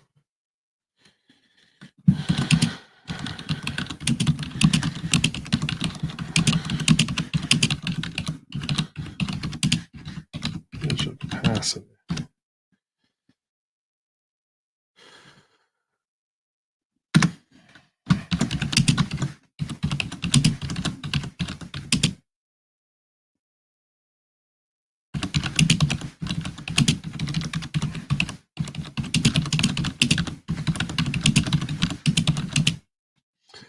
Court grants a letter application to the extent that it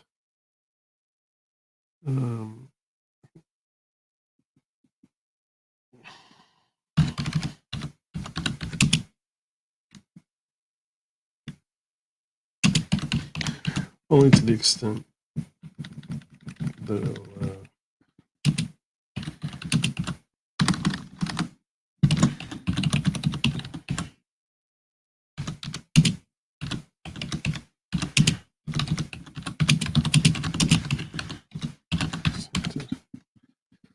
and things.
Information and belief.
Okay, because someone told us when the application will be deemed fully submitted, it was during May 6th.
I don't know if he wants to even ask for oral argument or just say, just give us a stupid decision already, one way or another.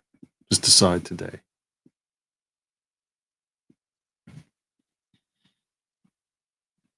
Not sure what he wants. I think this is good enough for now, though.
Oh, I like that sentence.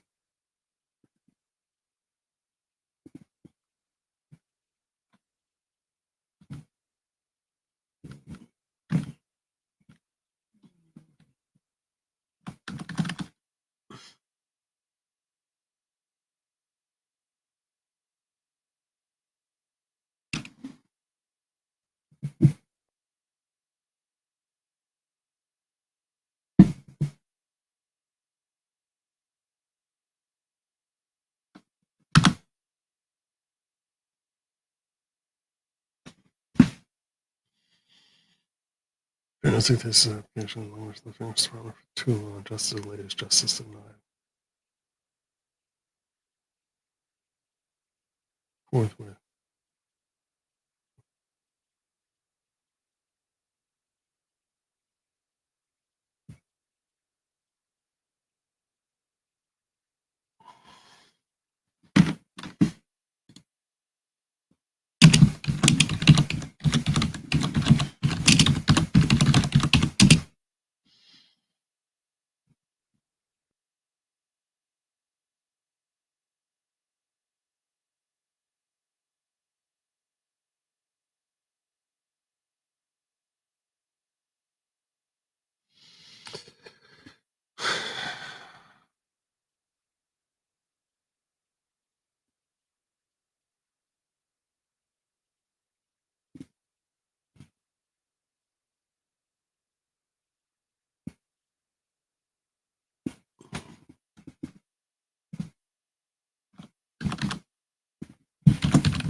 I don't like doing that. I don't like phrasing like that. Until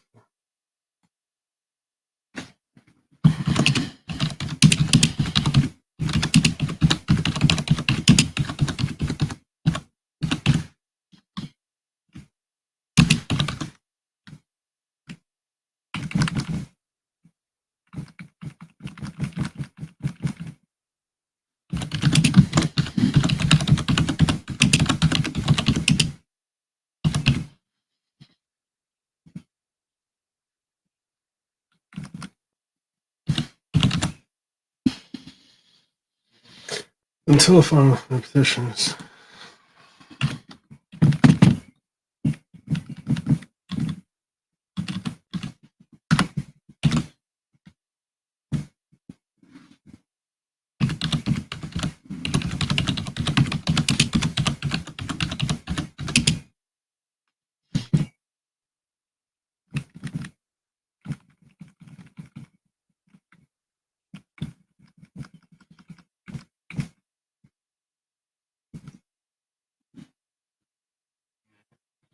I respectfully urge the court to remedy the situation. The court should grant petitioner's application forthwith and publish it.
Respectfully plead the court for its swift and well-reasoned decision. That's good. I respectfully urge the court to remedy the situation immediately. The court should grant petitioner's application forthwith and direct the clerk to publish same on NICEF. In lieu thereof, deny the application in its entirety.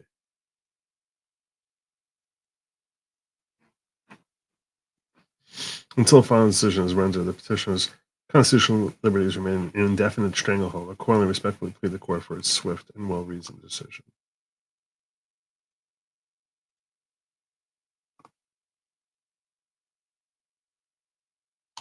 I like it.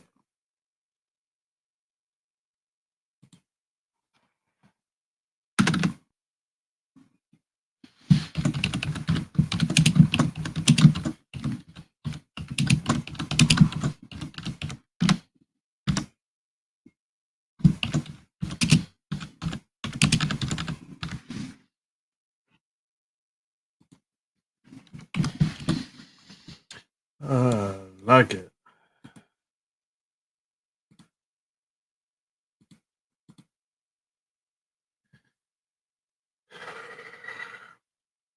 That's a better ending. It's respectful.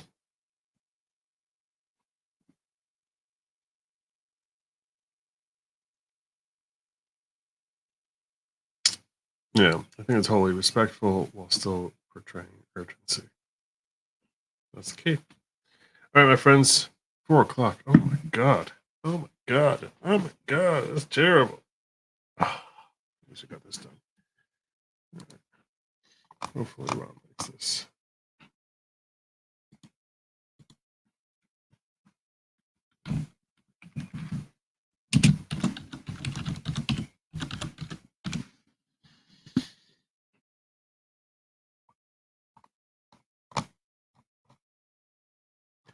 La la la la la la la la la. Da, da, da, da, da, da, da. Why don't you like my comma? You don't like my comma? I'll take the comma.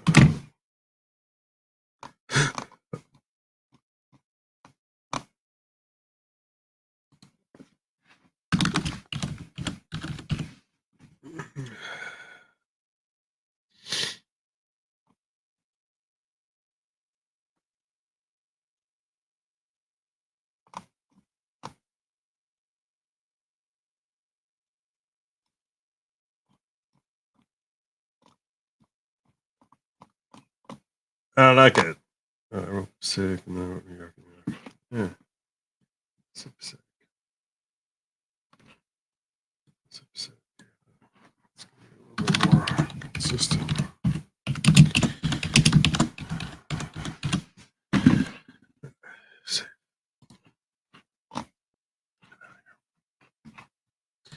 All right, friends. I'm going to email this over to Ron. Oh, I'm going to say this in my.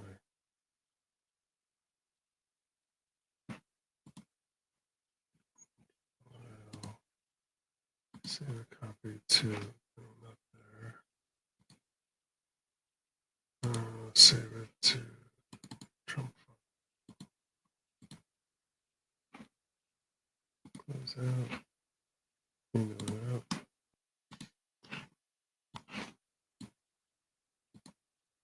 Email it out to Ron.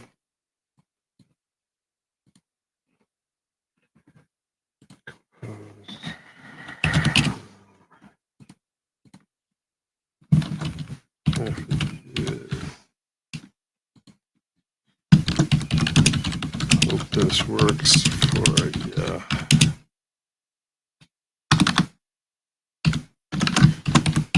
Jim. Attach. And got my Trump file. David Joseph Newman. Open. Send. All right. It must be really nice when you have a client who does half your work for you. Just kidding, Ron. You know I love you, brother. To be fair, there was no way he didn't know half the facts I put in here, and it just would have made no sense for him to draft this. So this really was something that felt more appropriate for me to write than him, because most of this happened before he joined. That's our show for tonight. Didn't expect to see a whole mukbang, a whole turning mukbang in there, did you? You didn't think you're gonna get that, but you're still here. Like good, fine people. You're good, fine people. Let's go, Brandon. I've seen this movie before. One lawyer, two index fingers. But what in the holy F are you?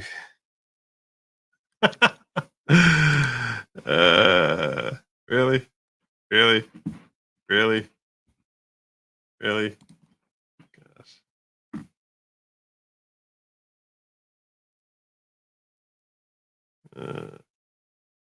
All right. Well, my friends, I think it's time to go. Thank you all for joining me. I will see you all tomorrow. I'll have updates. Updates are coming your way on this whole ungagged Trump motion. Until then, do not eat the bugs. Have a good night. And as always, Godspeed.